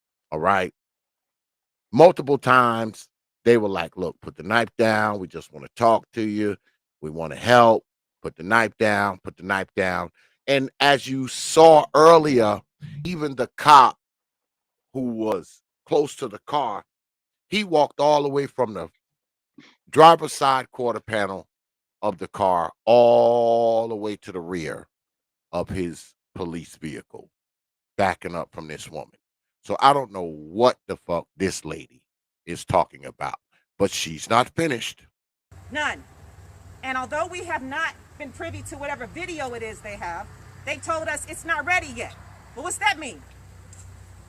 Why does the video have to get ready? Whatever you have, we want to see it. We want to see it just as it was taken. We don't want it to be doctored. We don't want it to be manipulated in any way. We want to see it exactly the way it is. And I have a personal message to Moon here in this county, who did her press release, who did her video and posted on social media and never once mentioned the children. Which is also a lie, because I saw the video of the sheriff's department and they did mention the children. She actually gave a big thank to that white lady who came, because it was a white lady who came into the frame and actually was with the children while they were over there trying to take care of Sage Crawford. So another lie. All right. She's lying. The lady did mention it, that this is just a lie, but we continue. Never once. No regard. No respect. That woman was afraid. She was trying to get her children to safety. Another fucking lie. Oh She my wasn't God. trying to What, do what anything. video did she watch? Trying to do any of that. What Yeah. video did she watch? It's like it's like the video that she saw was a video that her sister was being played by Amber Heard, and she was crying for help. So she saw a completely different video than what we saw. Oh yeah, she saw something. I don't know what she saw, but she's not finished. She's not finished. Knocked on a neighbor's door for help. Why would you call the police on her? She needed help. We've all needed help. Why would you not help her? Why? Because when an insane person knocks on your door and says, you know, ghosts are chasing me, the last thing you want Carried to a do knife. is let them in your house. Yes, because they knew she had a knife, because when they got the call indicated that she was armed with a knife. That means that someone called in and told about that knife, probably the neighbor who she had knocked on their door.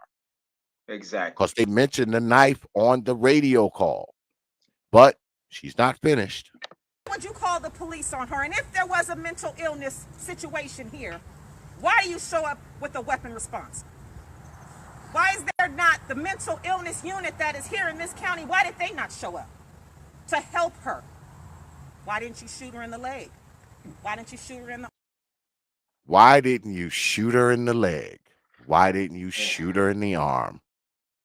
I think he was aiming for the arm. I think it just, went in the chest instead. I think it was, he might have been aiming for the arm, lady. It's kind of But hard to shoot somebody in the leg and arm when they're running when they're running, away from you wielding a knife. It's kind of hard to do that. this lady is full of crap. But we continue. arm? Why did you shoot to kill? Those are the questions that we have for Nevada County Sheriff. They say that they deployed a taser. We heard that maybe it didn't work, maybe it missed. So to punish her, they then pulled out their gun.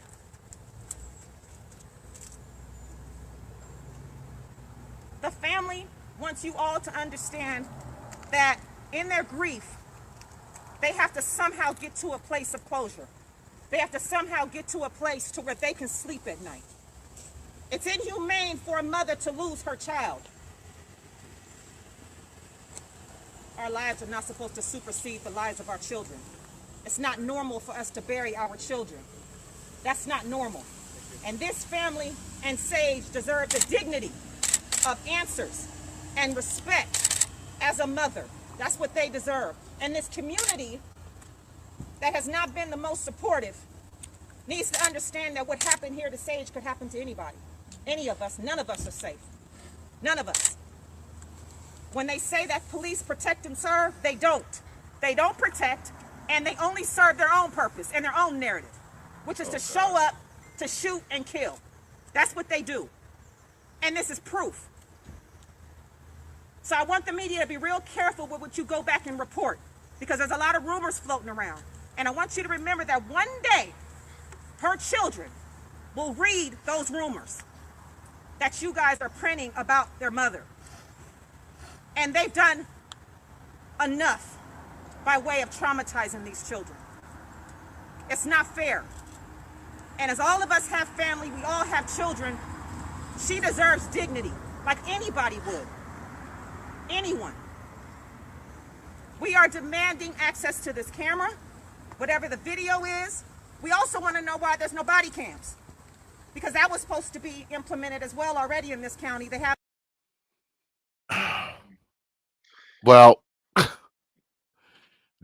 a body cam isn't necessary because the whole thing was caught on two separate police cruisers. All right, this film from two police cruisers, so a body cam would be totally irrelevant at this point, right? We saw what happened. Everyone saw what happened, right? Would having a body cam make a difference at this point? No, it just wouldn't. We saw what happened, but we're not finished with this lady. We'll talk about it. We continue. The money for it. They were supposed to have body cams. Why don't you have them? That could have told us a whole nother story. Whatever the dash cam video, why are you taking so long to get it to us? Whatever the coroner reports show, why don't we have them yet? These are all the answers that we need, the questions, that we need answered. We will take a few questions, but the family at this time is not prepared to answer any and every question. So depending on what you ask, we'll either answer it or we won't. But this is their timing. This is what they're comfortable with. And we are all here right now standing in solidarity with this family. And we're going to do and say whatever it is they want. So just please respect that.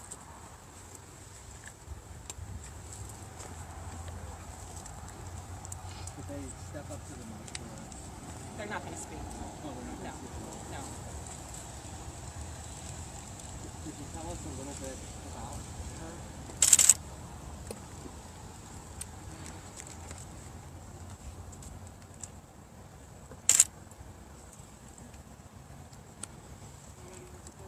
So we're not comfortable saying everything, but we can tell you that she did come here from Oregon. She had family in Oregon, still does, and she came down here with her her mate that was killed. And She wanted a homestead. She wanted a country life. She was a free spirit. And she landed upon this area, and this is where she wanted to raise her kids. Anyone That else? does not look like a homestead area. Did she live in this particular area? Forgive me, I haven't covered the story before, so I don't know all the details. But did she live nearby, or how did she end up on the street? Yes. So I can tell you that there was a situation that she was trying to get away from. She was trying to get her kids to safety. There was an unsafe situation with someone that wasn't safe, that was around her and her children, and that's what made her kind of walk to safety. And because she had to leave so quickly, she left the children's jacket. An unsafe situation from someone who was unsafe. Okay, that makes perfect sense. She left the children's jacket. I don't know if anyone even asked that at all. This is all BS. This is total BS, what we're hearing right now, but we continue. Huh? No, I'm saying it's total bullshit. They're just covering up for her from whatever the fuck. You could see she was just out of her goddamn mind, and they're just covering up from that shit. They probably asked her, was she Muslim? Was she a terrorist? Why did I she? would think so, because you're saying Allahu Why would Akbar. she? Why would she say Allahu Akbar before attacking the police? Why would she say that, lady? So-called spokesman. But we continue. Is to ask for money to get her kids a jacket, and instead of them giving them the jacket off their back, is what I would have done, or giving them $20. Oh, so this is what happened. She knocked on someone's door and asked them for a jacket for the kids. And I guess, somebody knock on your door and say, yo, my kid need a jacket. Can you help me out? I mean, you would look at them like they're totally insane, which is what they probably did. I was just going to say that if someone knocked on my door in the middle of the day, somebody, hey, can I get a jacket from? I'm like, yeah, and no. they got a hunting knife in their hand, and they got a hunting knife in their hand. No, and you might want to step back before something happens to you. Yeah, you might want to get off my porch. You might just want to get off my porch. But we continue. I told you this lady's full of freaking lies. To go buy a jacket from Walmart, they called the police on her. Now listen to what she says. I'm going to back it up. She said instead of going to get a jacket from Walmart, well, she's supposed to go to Walmart, put this woman in a car with her, and go to Walmart while she's holding a knife. Yeah. Now listen to what she says here. So quickly, she left the children's jacket where they were staying, and that's why she knocked on the neighbor's door, is to ask for money to get her kids a jacket. And instead of them giving them the jacket off their back, is what I would have done. Giving them a jacket off of their back, because see, that's what I would have done. That bitch is lying. She's a goddamn liar. She's lying. She's lying. She's lying. She's lying. That's what I would have done. I would have just given her the jacket that I had on. She would not have done that if a stranger knocked at her door, wielding a knife, asking for a jacket. She wouldn't have done that. That is a goddamn lie. She's a damn lie. She'd have just took her jacket off me like, here, you can have this one. She would have closed the door. She would have closed the door and called the police. Like that neighbor did. Yes, that's what she would have done. Come on. Giving them $20 to go buy a jacket from Walmart, they called the police on her. Give her $20 to go, but I wouldn't have gave her. Okay. She's a lie. She's lying. Okay. So we do have a GoFundMe set up, and we'll be posting those links for that. Oh, the ever reliable GoFundMe. That's always the old reliable, isn't it? Isn't it? Always the GoFundMe. I can also send it to anybody here that I can just send it directly to you. Obviously, there's expenses that are going to come along with any passing that the family is going to need help with, and travel expenses from coming up, from Southern California to here. There's expenses that go along with that too. The children also need to be taken care of, which is the family's number one priority right now. Is making sure all that family that's there, they're not going to help with the funeral? Yeah. Exactly. Right? He's got all Now, these people traveling from different parts of the country, and nobody's going to help with the funeral. exactly. But like I said, I believe that this lady here, what's her name? Leah Shank. I mean, she's like all over the place. I know she was just at a shooting in California not too long ago. She's like this. She's a hustler advocate, man. I mean, she She's never met trying a to be the fucking Benjamin Crump. She want to be like yeah. the Yes, there white you go. Benjamin Crump, the white There, female there, Benjamin Crump. there That's you what this is. go. There you go. She Oh, never Lord. met a fucking camera that she didn't like. All right. And most of the time when she gets up here and talk, she doesn't even know what the fuck she's talking about. She done already told like 6 fucking lies up here already that y'all can clearly see because y'all watched the video. All right. I mean, that was She bad. That yeah, was bad. That was bad. yeah. But we continue.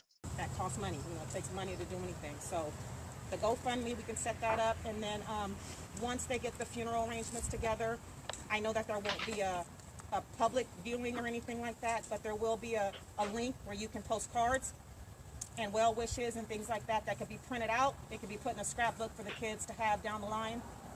So, and we'll be posting about that as well. Thank you. Speaking of children, are they still with CPS or are they with family? They're with family. What? The kids haven't been taken? Yeah, that's white privilege right there by in and of itself. The kids are not in DCFS custody? That it was very quick. Very quick. And I want to address something too, because, you know, those of us that unfortunately have to deal with this so often, the narrative most times from the police is that they fear for their life. Wait, what? And Yeah, most of us who have had to deal with this so often, you know. That is a most asinine statement that she's made. Most of us have to deal with this, so they don't have to deal with this. Well, and the police officers, they afforded that woman all manner of deference. Yeah, well, what's her name? She's actually. Let me pull her picture up here. Because if that was a black person, it wouldn't even gotten to the point to where the other officer would have pulled out the taser. The minute that she would have unsheathed that damn knife, she would have been shot down. They wouldn't have given her any type of aid after they shot her or anything like that. They wouldn't have given her none of that shit. All right, let me show y'all her. Because she's actually y'all a picture of her.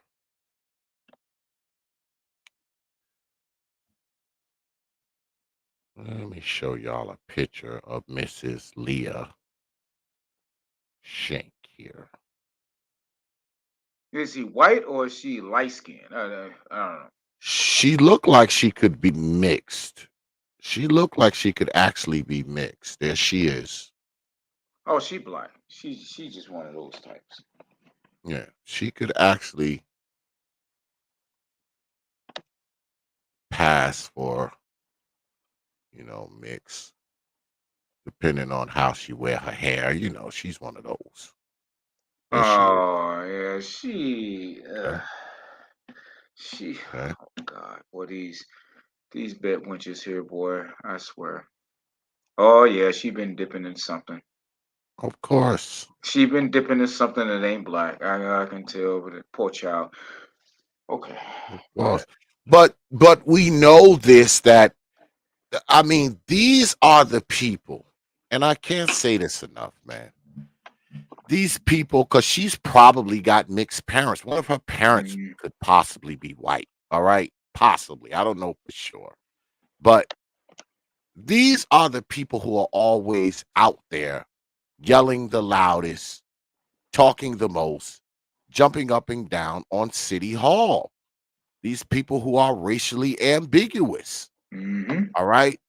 These racially ambiguous people are the people who yell the loudest. All right. They yell the loudest. These people of color. You know, I mean, they are usually the loudest voices when it comes to this kind of stuff. I mean, that's just the truth, man. You know, that's just the truth. They're usually the loudest voices, the people who are racially ambiguous. They are they pride themselves on being the blackest amongst us. They always out on the front line. They the ones always marching. They the ones always in front of the camera. They're the ones always fucking hooping and hollering about racism. And come on, man. Let's be honest here. Those are usually the ones. Those are usually the ones who are yelling the loudest and talking the most. But All get right? nothing done. Get But nothing. they're getting Nothing. nothing done, and the reason why they're getting nothing done because these are women who, just like I said before, they have struck a Faustian bargain, and the Hmm. white media and the white political establishment knows it. So they don't mind them talking. They know that what they're talking about poses no real threat to change. They know it. Yeah. It Goes it get nowhere. it goes nowhere, and it gives them the ability to buy houses. Yes. It gives them the ability to become individually well off and well to do. Yep. But they And pose no they pose no threat. The people yeah. that pose the threat are the ones who they are shooting down, just like that young man who they drug with a trail of blood. Those are the ones who they perceive as the real threat. These women And all here, she doesn't pose a goddamn threat. and all they want to do is get in front of a goddamn camera. That's all they want, man. They just want to be in front of a camera. As want to be in front of a camera. They're not asking for nothing. They're not asking Nope. for nothing. They're not demanding no real change. They're not asking for shit. Nope. And that's why they're Nope. allowed to get up in front of that damn camera and talk the way that they do. And she's up there talking that bullshit. Black America, look, if this is your leadership, which I know it's not, but if this is your leaders, these are the type of people you're looking for, looking to lead you. Okay. Yeah. Yeah. But we continue. That was small in structure. She was a tiny woman. She was out here with her children. And to think that you're two grown men with weapons, with bulletproof vests on, and to already spin the narrative that you were fearful of her or that you feared for your life, that just goes to show us what we're up against. Because there's no way. There's no way that you could have been fearful for your life from a tiny woman like that. There's just no way. Strong and And there's independent, nothing that they equality. did to disable the situation. Nothing. They just shot her. And then they ask questions later. So we're not. And see how she's fucking lying. Oh, they just shot her.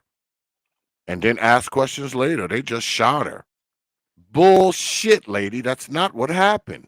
No, it's not. That is not what happened. I mean, like I said, it is as if she has watched a video that was played in movie theaters across the country. That was a reenactment, and the lead actor was Amber Heard. Yeah. It's Bullshit, like lady. That's not what she happened. saw something. It's like she saw something completely different from what was on those dash cams. Something Yeah. completely different. This She just woman, she literally did everything but ask them to shoot her. yeah. Yeah. She survived far longer than what most black men would survive in the given circumstance. She survived far longer than what any black woman. The black women, hell, they're going into the house and just shoot black women naked, unarmed. She got to, in front of her two children, she got to charge two police officers with a knife. Decent Laquan McDonald had a 3-inch knife Yeah. going away from the police. This bitch had a fucking hunting knife that you could clearly tell was way longer than 3 inches. That had to be at least about a 5-6 inch knife, at least, Yeah. conservatively. And she got to come after two officers. Yeah. Actually got to ran after one before they laid her ass down.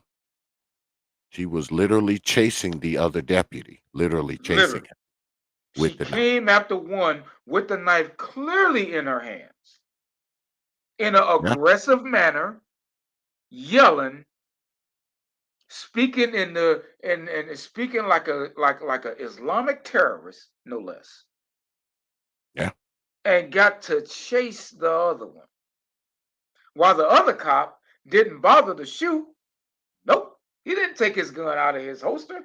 Nope. Didn't even think about it. He ran away. Didn't even bother to get his gun out of his holster and shoot her. That's Nope. what we're not going His to do. partner did. We're not. I mean, because I After her don't to know speak the what way she's speaking, I don't know what she saw. I just I don't know don't what she know saw. what video this lady saw. Maybe she hadn't seen any video, but because this is the new angle, Brother Perfect Black, that we didn't see. Well, I have to believe that if you can get it, I gotta believe that they already knew it, that they saw this. I have to believe. I refuse to believe that you and I seen this and she hasn't already saw it long before we saw it. Yeah. Now, you see where this cop is? He's right next to the driver's side quarter panel of his cruiser. Yep. He actually backs away all the way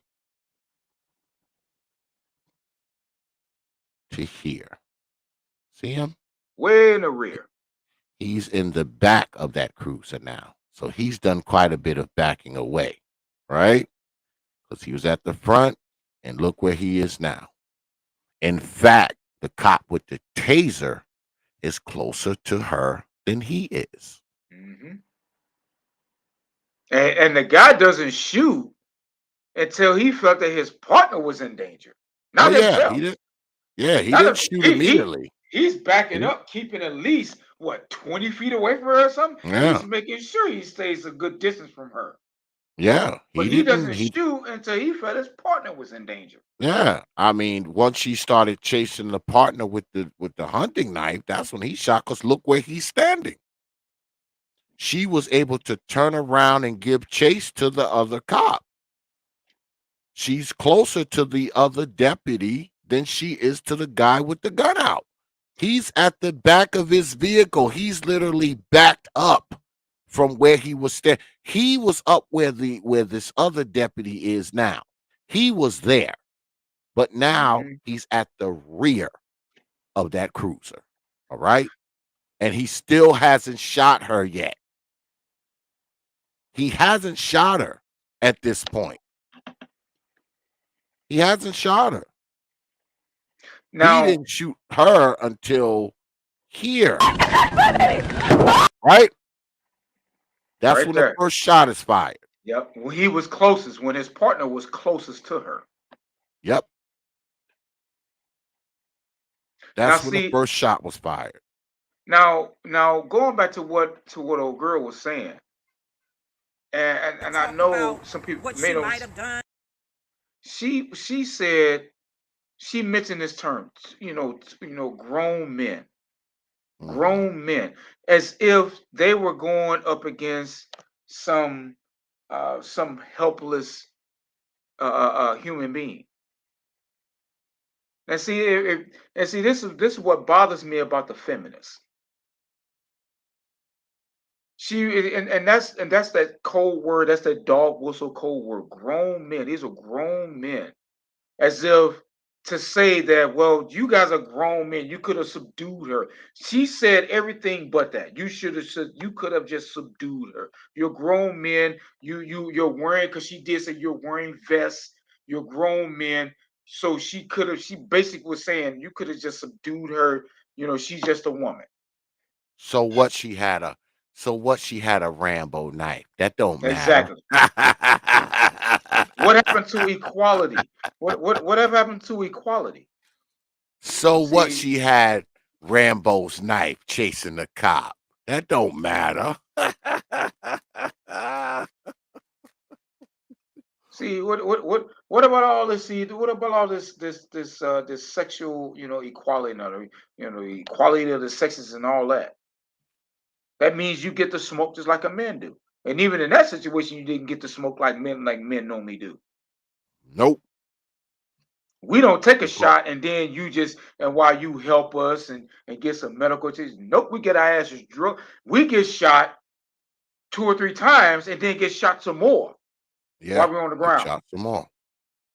I mean, she got shot, and they pretty much within a few minutes was trying to save her life. First aid kit and the whole 9. All right. So, but there's more. She's not finished now. This broad is not finished. She's not finished. Way that you could have been fearful from your life from a tiny woman like that. There's See, just no there it way. is. There's the language. And there's nothing that they did to disable the situation. That's Nothing. bullshit. They just shot her, and then No, they didn't. Yeah, they just shot her. According to her, they just shot her. they ask questions later. So we're not going to What? blame Sage for her own death. That's what we're not going to do. We're not going to blame her for her own death. That woman did everything she could possibly do to get shot. Come on, lady. Yeah, she caused the whole thing from the beginning, from the 911 call. She caused the entire Sanaga. She caused everything. She caused everything. What she might have done, because irregardless, it wasn't warranted, and it's not. What she might have done. There is no what she's might have done, lady. There is no what she might have done. This is what she might have done. All right. This is what she did. There is no might. Everything that they've said about black folks, as in terms of why they shot and killed unarmed black men, everything that they've told us, we could just point it all back to everything that she's saying as an answer. Point it all back.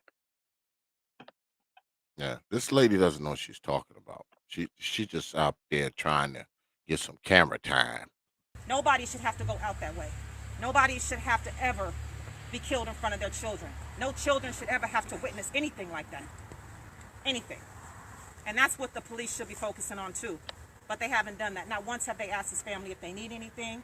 Not once have they asked how the children are doing. What? Is that the police job? Let me tell you something. That's the police job. Do you actually think after the police done buck somebody down that they gonna come to your house, to your family house, and be like, do you folks need anything? You know, we've killed your father, your brother, your uncle, your son, and do you guys need anything? This is asinine. This is just absolutely asinine. Do you guys need a ride to the funeral? I mean, come on, man. Come on, man. You guys need a few dollars, to buy him a suit to put on him, while he lays in the casket. Like, come on. This lady, I told you she doesn't know what she's talking about. They just don't care. And that's what they're trained to do. Kill and not care. And that's why we're here today. So if the neighborhood's upset because we're here, we're upset because we're here. Because who brought us here? The police did. We wouldn't be here if it wasn't for the police. What? So everyone here needs. Yeah, they wouldn't be there if it wasn't for the police.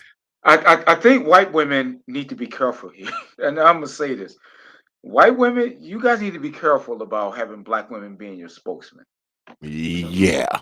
And the reason why, because, Kevin Samuels, God rest his soul, but nightly, night after night after night, that man would have women come on, and they would voluntarily display the abject delusion, right? They would come on and just display delusion. And what this woman is displaying is abject delusion. I'm telling you, she doesn't know what she's talking about. Well, she is talking about a completely different reality that the world has seen. White women, you need to be careful. I know you wanted black women to augment your numbers for the suffrage movement and feminism and all that. But be careful of letting these women speak for you. Yeah. Because you let that delude. This is complete delusion. I cramp to understand why they chose her of all people to, get up there and represent them. Like, her this lady is kind of like she's like the modern day freaking like race hustler. Like, she's that type. She, like I say again, she hasn't met a camera that she doesn't like. So, she's constantly trying to get in front of the camera. But y'all see that from the pictures that I showed. I mean, she stayed trying to get in front of a camera, man. All right. I mean, that's kind of her thing, y'all. All right. Let me pull her up again, y'all. Let me pull her up. Let me show y'all who she is. Because see, this woman never met a camera that she didn't like. All right. She stayed in front of a damn camera. All right.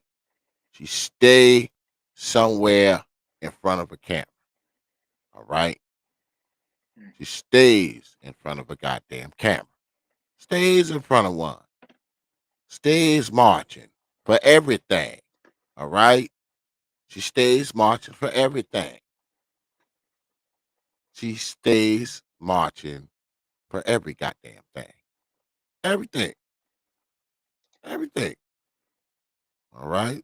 And it seems like to me, not to, not to veer off or digress, but it seems like to me, Miss Shank here, looking at this picture here, and then looking at some of these other pictures here, especially when you talk about this one, and then you look at her here, and you look at her here. All right. I think Miss Shank has been, I don't want to speculate, but I think Miss Shank might have been doing a little skin bleaching. She might Yeah. have been doing a little skin bleaching. Yeah, that's All right. yeah, yeah. All right. I can see that. But Yeah. I think white women need to be real careful. We're not sure, but that You know, complexion is looking kind of different in these photos. That complexion looks a little different in these here photos. You know, especially in that press conference.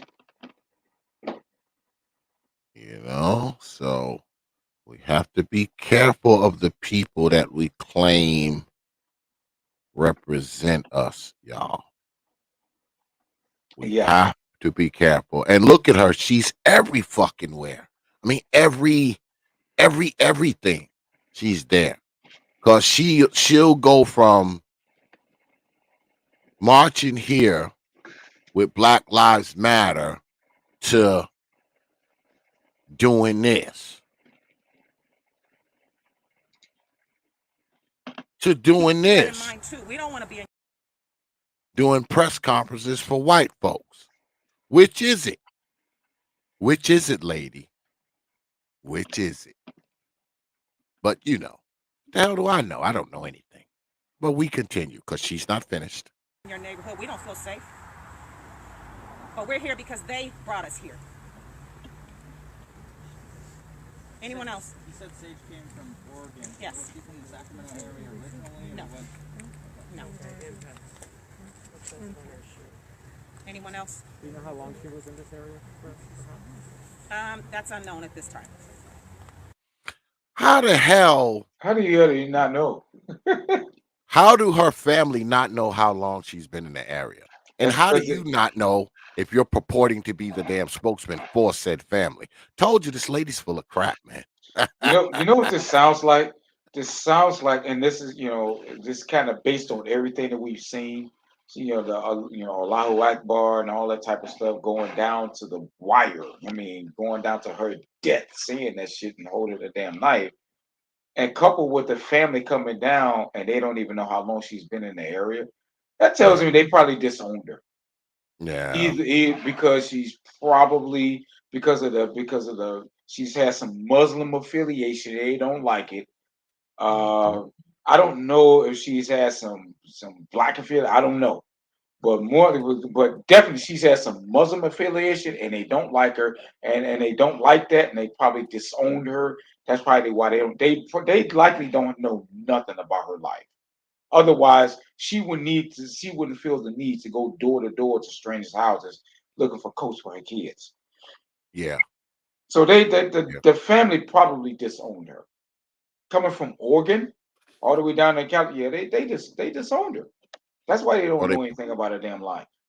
or they probably disowned her because she liked black meat. They probably That too. disowned her because of that too. And it can be a double whammy if the black meat was Muslim. Oh yeah. She Whew. definitely kicked. She definitely was out of the will. Yeah, she was Yeah. out of the will. And she went Definitely out. down to her, singing Allahu Akbar. I guess she's in nobody's no family members of any significance will. I can guarantee you that. She was long taken out of she was taken out of a long time ago. But see, this is the thing, right? This is what gets me.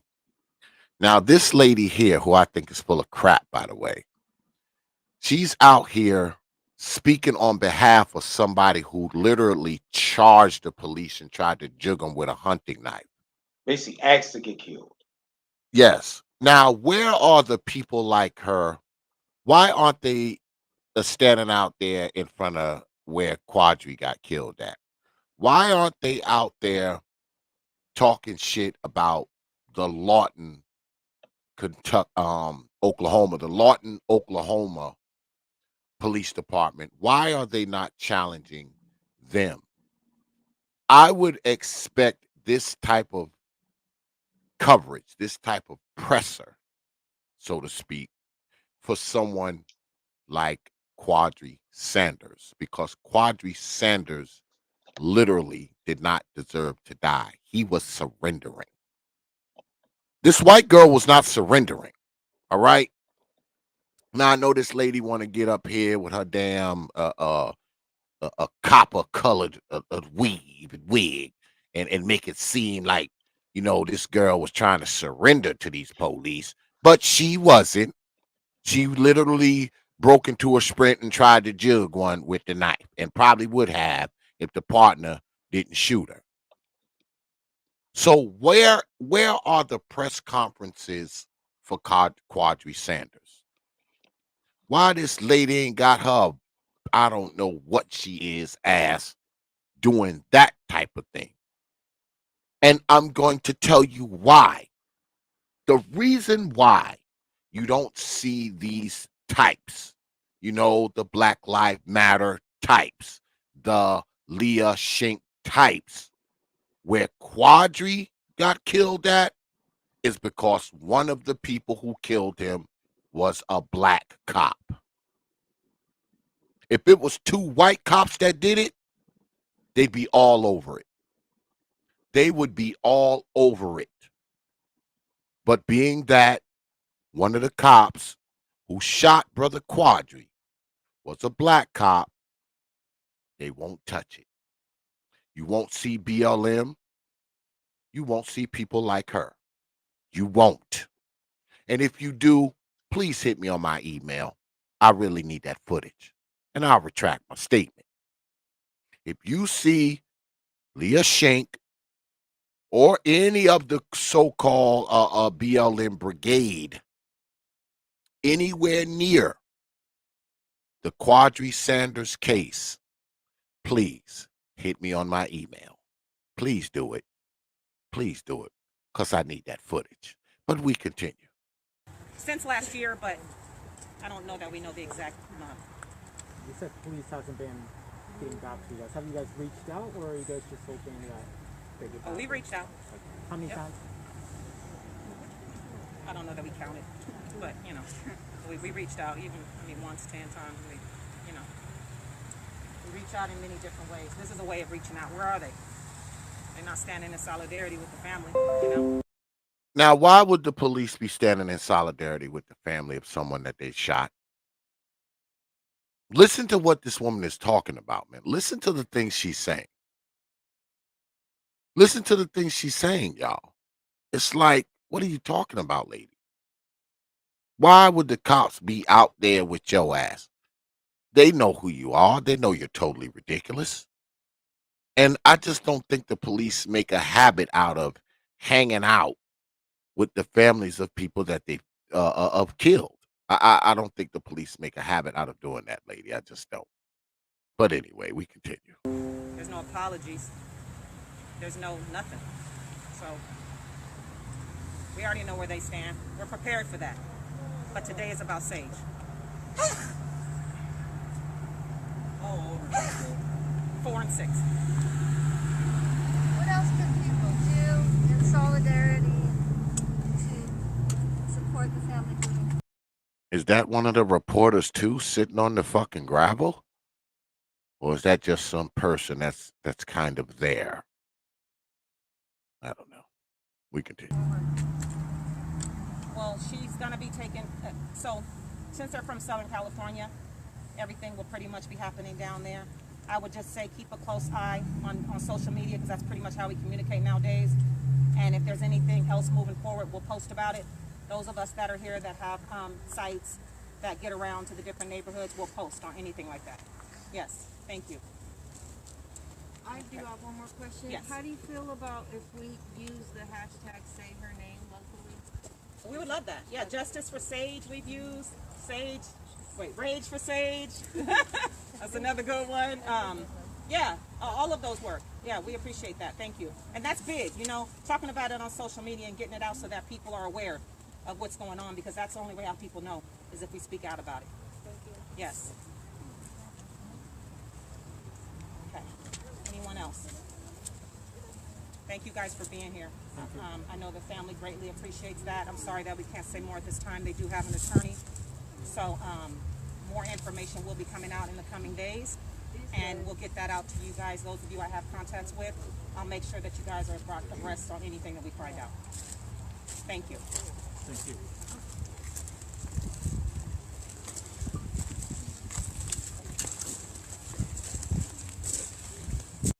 Now, I believe they did this. This was right before a vigil that they were going to do for the girl.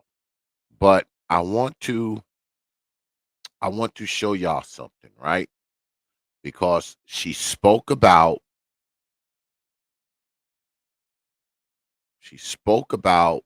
how the community doesn't care, right? That's what she did, right? That's what she did. But I want to show y'all something. I want to show y'all something which is probably going to blow your mind just a little bit.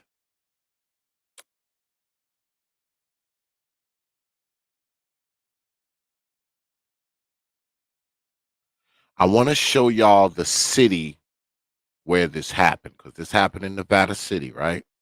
I want to show y'all. Here's a photo. Okay? Here's a photo of that very city. And I believe this was maybe a year before Sage Crawford was killed. Now you see what you see here, right, folks? Criminal justice reform now. Black Lives Matter. You look over here, face it, you're racist. Honor Black lives. Now look in the crowd. Look in the crowd. What A lot of white female see? lives you see up in there. What do you see holding these signs? A lot of white women. A bunch of white broads, right? Right? Now, this is the very same city. This is the same city. Even grandma out there with a sign. I march with Dr. Martin Luther King. in Fort Worth, Texas, back in 1963. We have come a long way, and we have a long way to go. All lives matter, and we need the police. What else we got here? Say yes to diversity. Racism, never to be controversial. Black Lives Matter. Another Black Lives Matter. Cherish Black lives. Now, notice, not one black person now. Another white woman with a rainbow goddamn umbrella. Look, more freaking white people, older white people. Look in the back. Black Lives Matter. Racial justice and truth. Okay.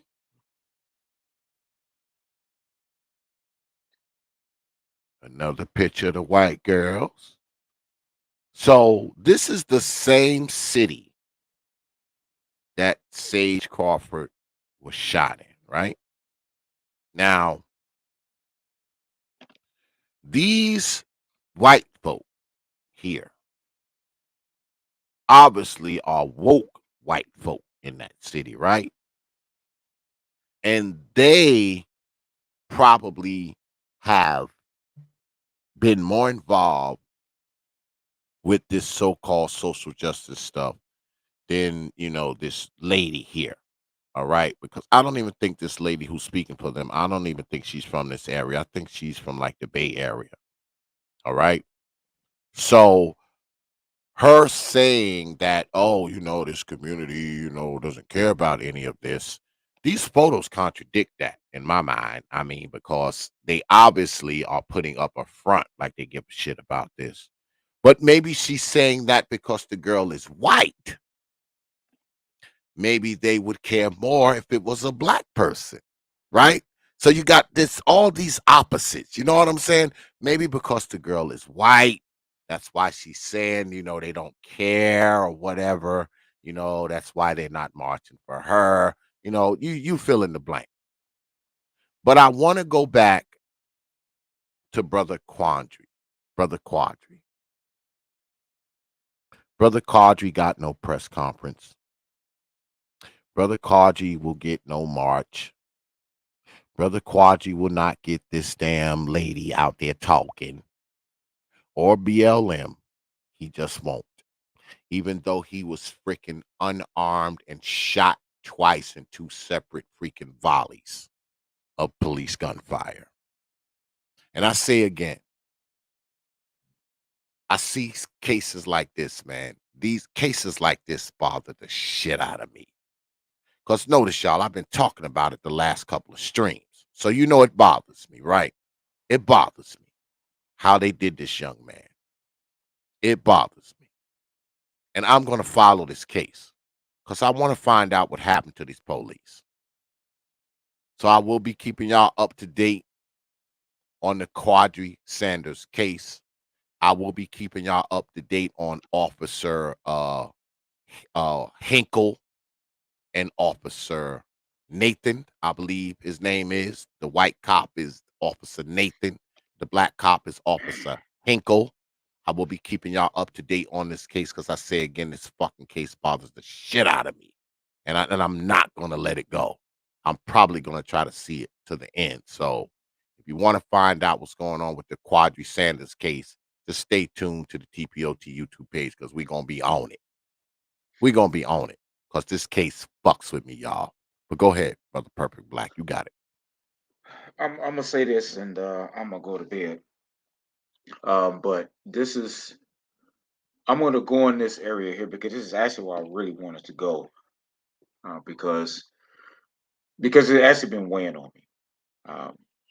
In particular in this space, and I kind of hinted on this. I hit on this the last time we talked about this, and that's when it comes to the Black manosphere. In my mind, this is a major blind spot with the Black manosphere. It really is, and it bothers me that when you have cases like this that happen, the Black manosphere is pretty silent, right? And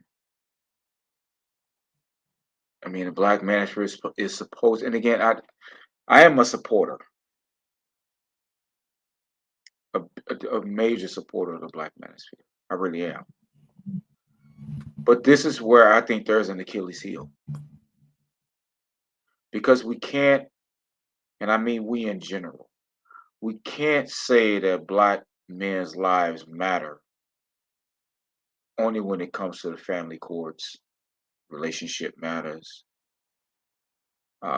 you know, and stuff of that nature. But when it comes to cases like this, we're just going to ignore it. There's only image and how you dress can only take you but so far in this type of society. You're not image and how you dress and how you carry yourself can only carry you but so far in this society as a Black male. And I think the Black manosphere is not going to gain. I think there's a ceiling with the Black manosphere if this type of stuff is not going to be addressed. And we can't continue, well, I don't want to say it can't continue. We can't relegate these type of subjects to the hotep corners of the Black manosphere. You can't, because that can happen that is happening to Black men. That contrast that you showed, Brother X, that is a damning contrast.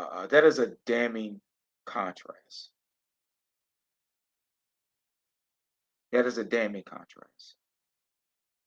And you can have all the the high level brothers that you want. You can have all these brothers that you want that's in business and all of that. But when it's all said and done, this society wants to do to you just what we saw in that video. And they won't give one good goddamn. I think the Black manosphere, this is a serious blind spot that needs to be filled. It does. And if this is an indictment, then so be it. I think anyone that knows me within this space knows that I am not one of those hoteppers. I'm not. But this is an issue that is important to me, because I am a guy that has boots on the ground, is dealing with guys just like the Quan McDonald and all that stuff. I've coached and mentored, and I continue to, and I have boys on my team that's as young as 8, 9, 10, 11, 12 years old. And any one of them can be those men, can be unarmed, coming out of a house and getting murdered.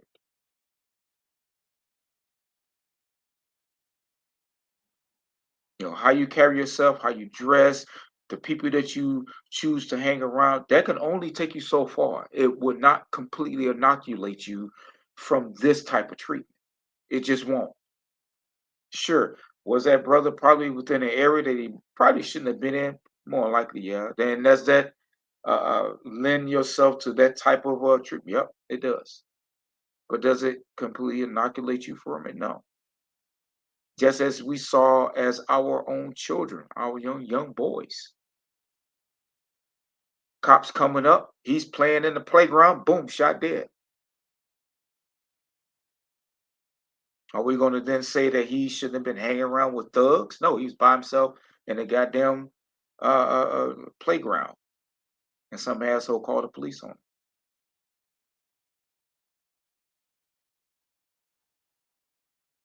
Black men, not just the image of Black men, but Black men need advocates.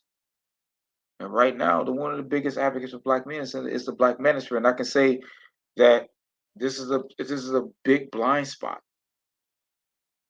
that I think that the black manosphere need to address, because it goes just beyond uh, um, just the relationship or the battle of the sexes. And for me, this just continues to illustrate the blind spot that I've been talking about for a while. And maybe I need to come up with a channel on this, you know. But my biggest fear of coming up with a channel, I think I will be relegated to the Hotep corner, and I'm just not one of those types. I've seen those types. I actually had some Zoom meetings with them. It's just not my type of crowd because they themselves are not honest.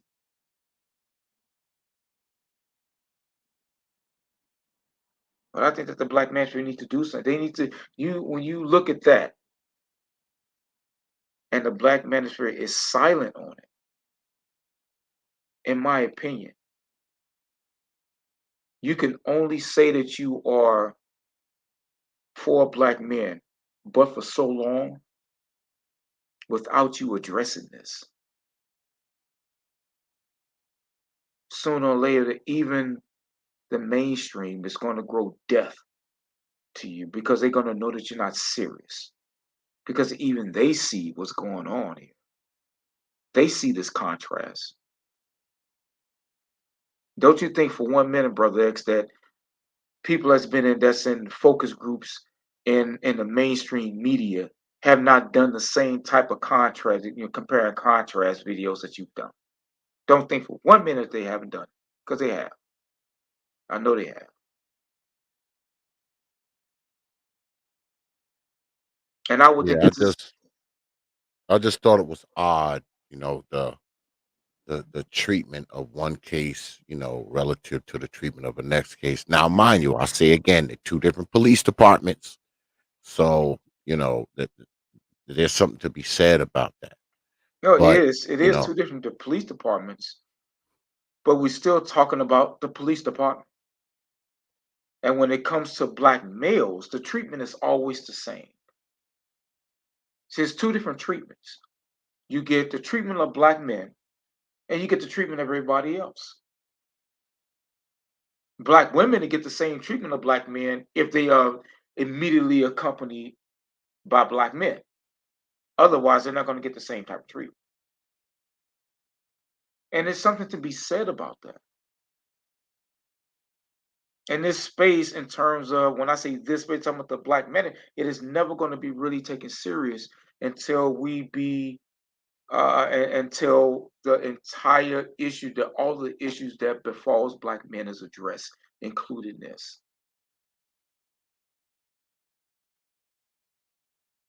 And at some point, you're going to have to look at the fact that, it isn't just about image.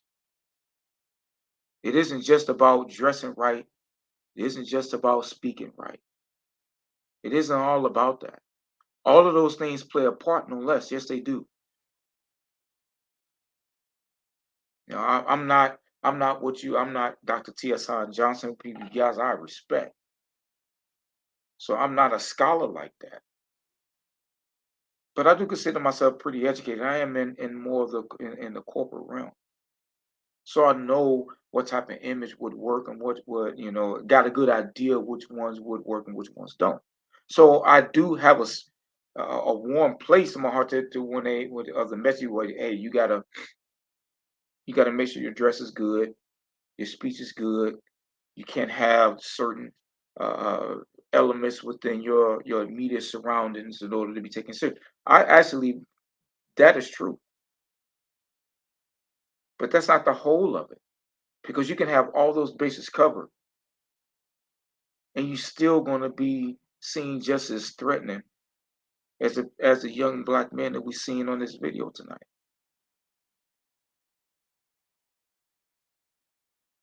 And for me, how silent the black manosphere is when it comes to this is deafening.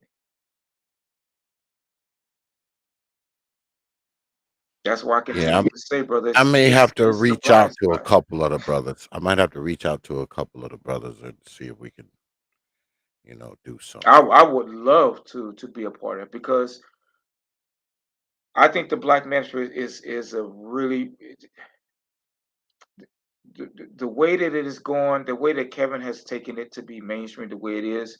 I think that is good, but I think we need to grow on it as well, beyond just the battle of the sexes, because that's, even though that's still there, but again, we still have to deal with the nuts and bolts realities of what we just saw.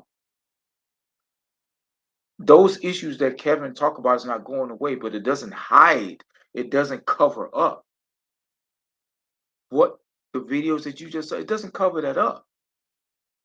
That has to be dealt with, and because it's mainly happening to black men, no one's going to give a rat's ass. No more than they're going to give a care about the inequalities of the social inequalities when it comes to black men and black women, or the family court and child support. No one's going to give a damn because it's mostly affecting black men. Kevin has done a really good job of coming along to really talk about the issues when it comes to relationships, marriage, and all of that. Those are topics that still need to be talked about. But it's come from a space that also needs to be talking about the other issues that purports itself to be for regular black men. And this needs to be talked about. And for me, it bothers me. It hurts me that it is not talked about. I understand that the black ministry has several spaces. And maybe this is spaces that maybe that you and I, the like mind should cover. But I do know the larger voices within the black ministry. This is an area that based on what I've heard, that they don't want to touch. And in some corners, some areas that are large within the black manosphere, they actually blame the victim. You got certain extremes that either blame the victim or just say that the racism or discrimination doesn't exist, in spite of what we see. So I mean, this is something that I really do believe that the black manosphere will never be taken serious unless and until we begin to start addressing these issues as well. Not just the inequalities in the court system, not just the inequalities in the social inequalities when it comes to black men and black women, but we need to address these issues too, because it affects black men. And the everyday black man is not going to take, it's going to start to put on a definite ear to the black manosphere, because they're going to think just full of a bunch of right-wing elitists, which I don't think is really true. But that's it going to lend that type of belief to it, that the black manosphere just full of right-wing elitists who would rather see a good portion of the black community, in particular black men, just die off. And I don't think that that's the case.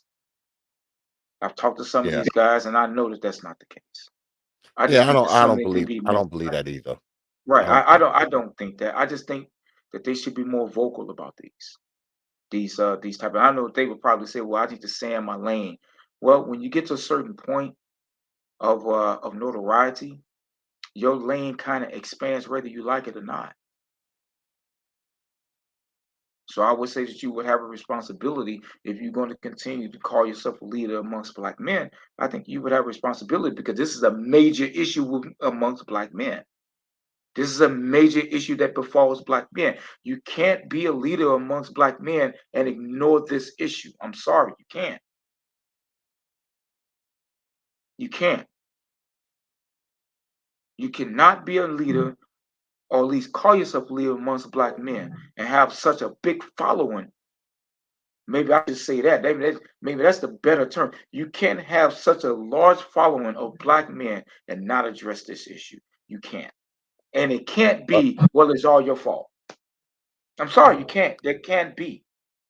Especially when brothers is innocent. Like, I mean, I know there's some questionable cases out there, whether or not the brother was innocent or not. I get it. A lot of But people he don't didn't want to deserve deal. that. He Yeah, deserves that.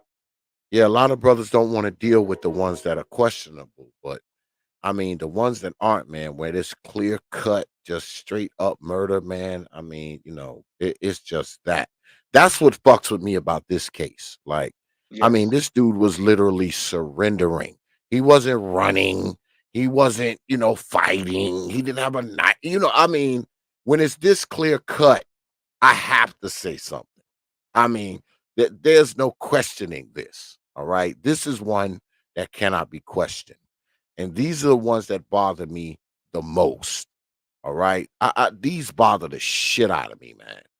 They do, and over the course of many years, I don't really follow, I don't stay on these cases like this. I may mention them here and there, but this one really, really fucked with me, man. That's why I've been talking about it the last few streams. I've been talking about it, man, because it's one thing, right? If the police shoots a brother who had a gun or had a knife, or even if he was doing what this white girl was doing. If this brother was doing what this white girl was doing, I wouldn't even be talking about this shit. Right? He out there with the knife, he chasing the police with it, and the police shoot him. I would be like, he brought it on himself. Cause you do when you do that shit. But I mean, this dude was literally surrendering. He surrendered, got shot, got on the ground, surrendered again, and got shot some more. Like, you shouldn't surrender twice and die. And that's what it looks like to me. It looks like this brother surrendered twice and he still got killed. And that's what fucks with me more than anything else. He surrendered not once, but twice. So, I mean, but Yeah. And like I say, it's you're right. To have a bullet wound, in your armpits. yeah, I mean, you don't get that by happenstance. yeah. But again, the problem, another problem that I'm having with this is that a space that I love is definitely silent about stuff like this. It's silent, and for me, it's a hard pill for me to swallow. It really is. It's a hard pill for me to swallow, and I'm not a content creator. But I've been on some of some of the major content creators panels. So, and for me, this is to see that, and to see this space be silent about it. Yeah. And it's hard for me to say that this space care about black men when they allow that to happen. Um, I don't say allow it to happen. They're silent about it. There's no response, and I know that this space has garnered a lot of.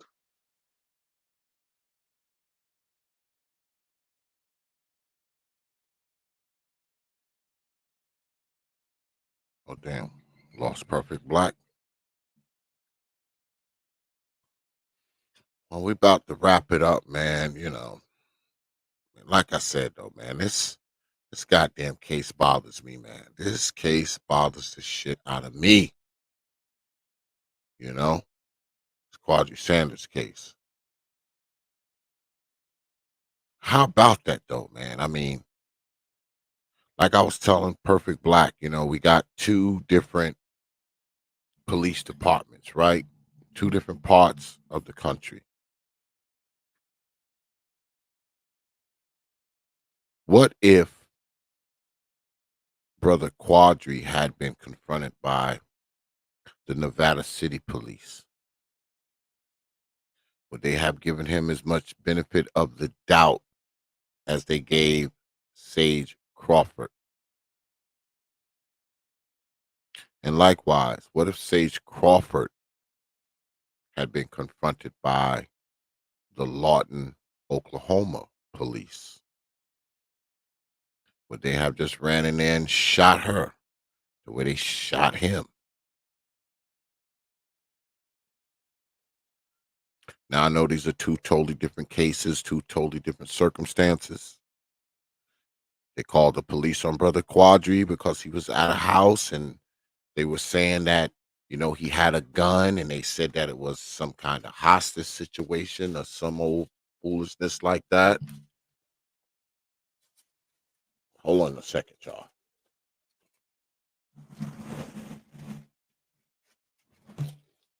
They were saying that it was a hostage situation. They said Brother Quadry had a gun. They had just been there. One of the cops was just there the day before. And 10 days before that, one of the other cops that was there. And they were there on gun-related charges. Right? So it was a total different set of circumstances. Brother Quadry had to order protection against them. So, they had all of that in their head when they came there. The cops had been there earlier within the last 10 days on gun violations. So they were there locked and loaded. They were expecting him to have a gun, one can assume. So they treated him like he had a gun. But even after wounding Brother Quadry, they still didn't give him the opportunity to give up.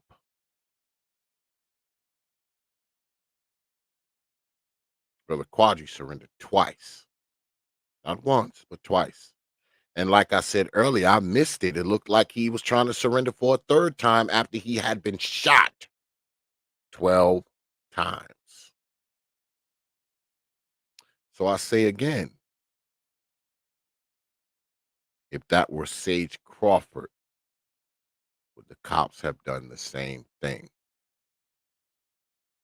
And likewise, the Nevada City Police, if that were Brother Quadry that they confronted, would they have given him that wide girth? Would they have backed up off of him if he had a knife? Would they had waited to fire shots up until the time he threatened an officer with said knife? Would it have been the same? Would it have been different if there were different cops on the scene? If the two cops that came to address the situation with Brother Quadry, what if it were two different cops, not two cops who were familiar with the residents? Would the outcome have been the same? Would the outcome have been the same if the two cops who confronted Sage Crawford were different? Would it have been a different outcome? And I know it's not good, man, to freaking armchair quarterback after the fact, after these people have been shot, after these people have been killed. But I ask you, you've seen what we've done tonight. Compare and contrast. But these are the type of things we're going to be doing, man, on the old T.P.O.T. InveXtigates. We're going to be looking at some of this stuff, man. We're going to be checking out some of these cases, man. Maybe bring up some stuff people haven't brought up before. Talk about it the way people haven't talked about it before. I don't know what it is, man, but the Quadry Sanders case, man, it takes me back, man, back to when we used to do this. I can't say this enough, man. This is all we used to do at one time. Look at these police killings of unarmed people. Shit, we would interview the families and everything else. I mean, because I have done some within the recent years. I mean, I've had people like Monteria Robinson on my show. All right. You go through my archives, man. I've talked to quite a few mothers. Okay. I've talked to quite a few mothers of people who've been killed by the police. Don't think this is the first time we've talked about this. I've talked about it in the last couple of years.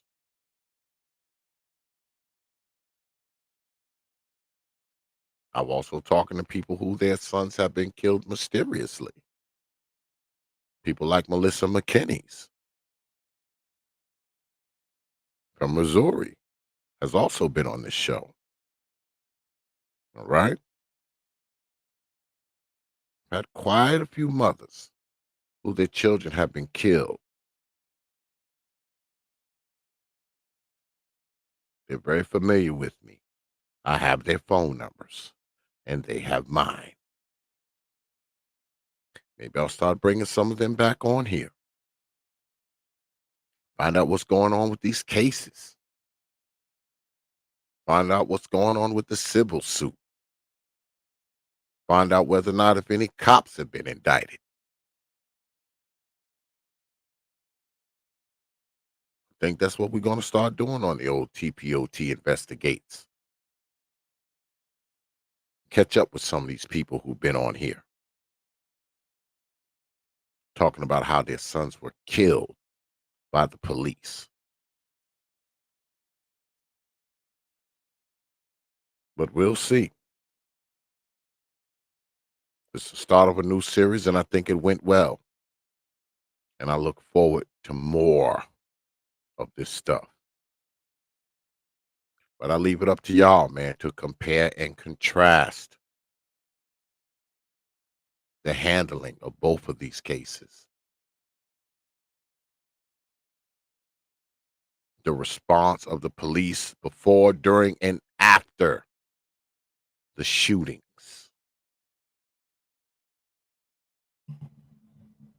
Compare and contrast.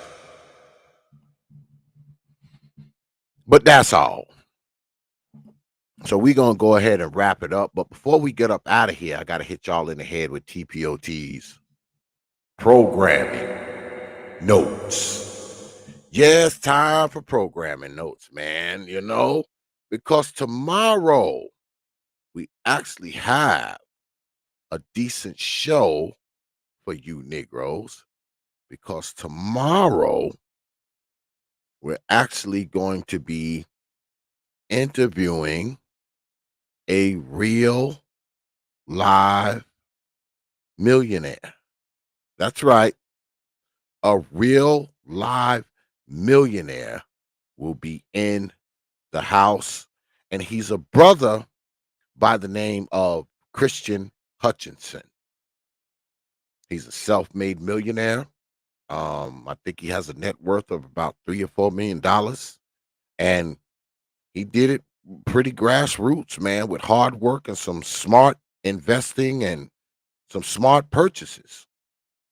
And he'll be here tomorrow, man, to tell y'all how he got rich.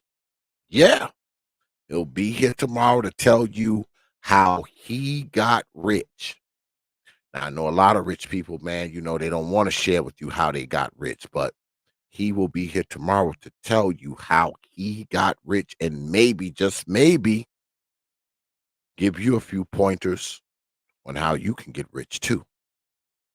So make sure you're here tomorrow, man, 9 p.m. Eastern time, man, right here on the T.P.O.T. YouTube page. You Negroes know, because tomorrow's show is Millions Made with brother Christian Hutchinson. Yeah, man, real live millionaire going to be on here tomorrow. So you might want to show up and have your pen and pad ready and take some notes, because who knows, I might end up interviewing your ass up here at some point. All right, so make sure you're here. But yeah, man, that's it, man. We're gonna go ahead and wrap it up, man. I appreciate. Oh shit, Brother Perfect Black is back. What's good, Brother Perfect Black?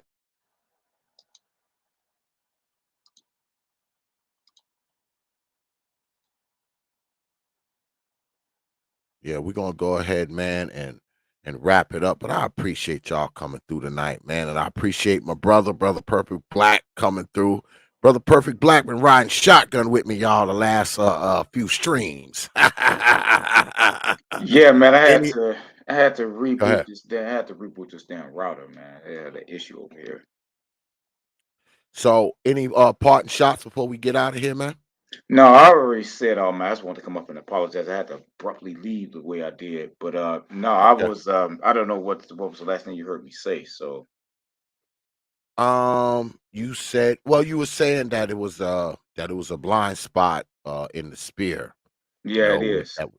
that they Yeah, can't lead unless they start talking about this kind of stuff. So, exactly.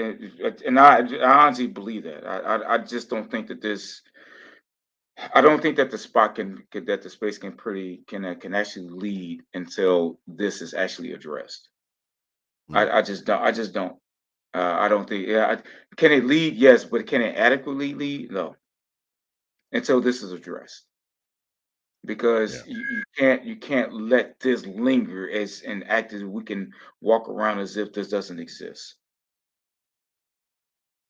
You can't. There's no way in the world that you think that you can walk around and act as if that this doesn't exist. That's just my yeah, personal belief.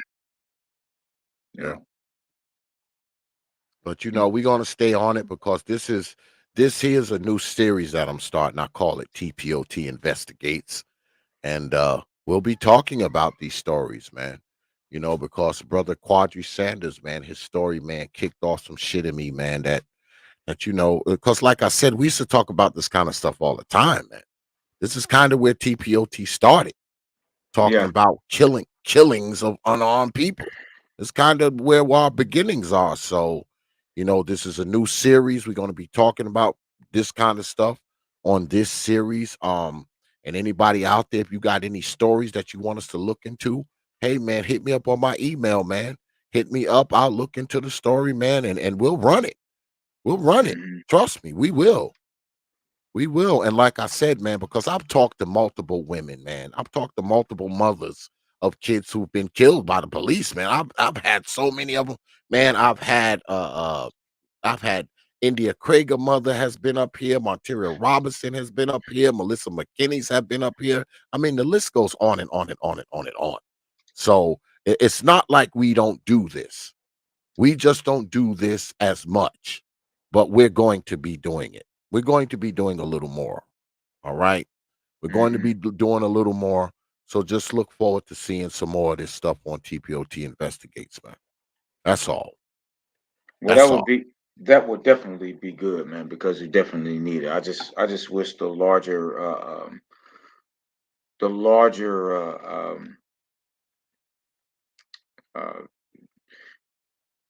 Well, the well, larger like I guys said, within the black. Yeah, you got yeah, more I'll recent reach out. knowledge, so Yeah, I'll yeah. reach out to them because a lot of these dudes, man, I have their phone numbers and I talk to them and stuff like that. So I'll reach out to them and I'll see, maybe I can, you know, put a bug in their ear, to try to make some things happen. But at the very least, I will just go on I will go on their shows and talk about it. All right. I'll also do that, because I usually have an open invitation to most people's shows, even the bigger dudes. So, I mean, if it comes down to it, you know, I'd be willing to go on their streams and talk about it, but we'll see. I'm gonna be honest with you. I just don't think some of them don't. I just, from what I've seen, from what I can tell, I don't think some of the others don't think they don't want to. They may have to be compelled to. Mm. Yeah, well, like I said, I'll be reaching out to the brothers over the course of the next couple of weeks, man, and we'll see what happens, brother. We'll see what Yeah. happens. I'll be reaching Well, out to we may have to make a lot of noise on it because them. we may have to because may have to employ some shaming tactics if we have to Mm, because it has to be addressed. You yeah, you you I'll you can't purport yourself to be an advocate for black men and ignore this issue. yeah, I'll You reach out to the you just brothers and can't. see. You can't. Otherwise, the even the mainstream media is not going to take you. They're not going to take you serious Yeah, as they I'll should. They shouldn't. I'll make a few calls, man, and we'll see what the brothers want to do. That's all. Absolutely, man. And hopefully I won't be dodged. More than enough for saying what I have Yeah. to say. I'll make a few calls, man, and hit a few brothers up on their email, man, and we'll see what Right, happens. and only the serious ones, because like I said, I know you know the hotel corners, and I'm not too really confident in them either. Nah, I probably wouldn't head that direction anyway. Right, I don't really want the hotel because yeah, they're not serious. That they're not very. I wouldn't head They're in not that serious. direction. Those wouldn't be the people I would get in contact with. Absolutely not. No, no, absolutely not. Yeah. Well, let me get off this. Let me get off here, man. So I got to get up and Yeah, get my man. stuff to work tomorrow. I So, appreciate you riding shotgun with me, brother. As hey, always, man. man. Hey, brother. Anytime, man. Anytime. Yeah, man. And when I'm getting ready to do another T.P.O.T. investigates, man, I hit you up. Hey, absolutely. Let me know, man, because I can definitely pull up some things for you. Okay. Okay, sounds good. My brother, man. I appreciate it, brother. Perfect Black. All right, man. Have a good night, man. All right. Peace, brother. Peace. Yeah, man, we're gonna go ahead and wrap it up, man.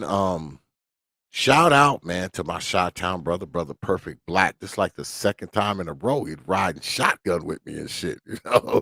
Yeah, brother Perfect Black riding shotgun. But yeah, man, we're gonna be doing more stuff like this, man. We're gonna be doing more stories like this, especially when you're talking about unarmed people getting killed by the police. I mean, if you got stories out there, I'll say again, man, hit me on my email. Y'all know what my email is. Go ahead, hit me up. We'll do the story, man. We'll run it. Even if you want to come on here and talk about it, that's fine too. Because this is a new series that we're going to be doing, man. And it's the shit we're going to be talking about on this series. All right. All right. I appreciate everybody coming out tonight, man. As always. I don't take you good folks lightly, man. I never have and I never will. You got my word on that. I don't know what we got going on this weekend, but I do know we got a show tomorrow. I told you I'm gonna have a real live millionaire on here tomorrow, y'all. A real live millionaire. And he's gonna come on here and tell y'all how he became a millionaire. And he's gonna be giving your black asses tips to how you might become one too. So make sure you hear, all right?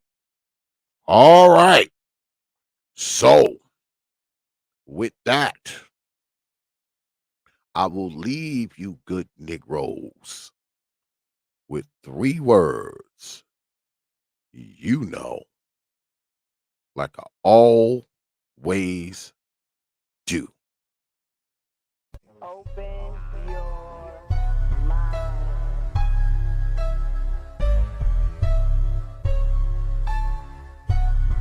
T.P.O.T.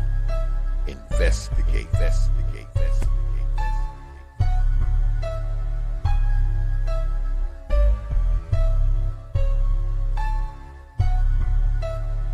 Think about this. Think about this.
T.P.O.T.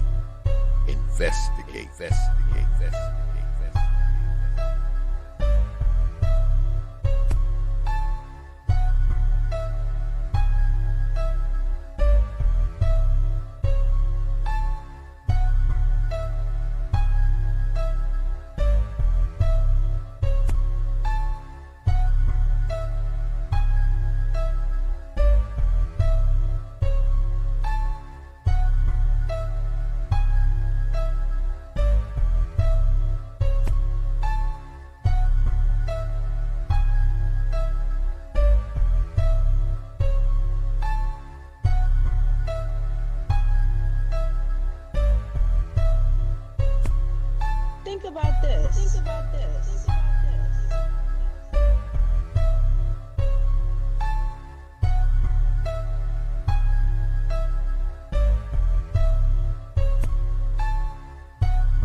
only from T.P.O.T. Media. Open your minds.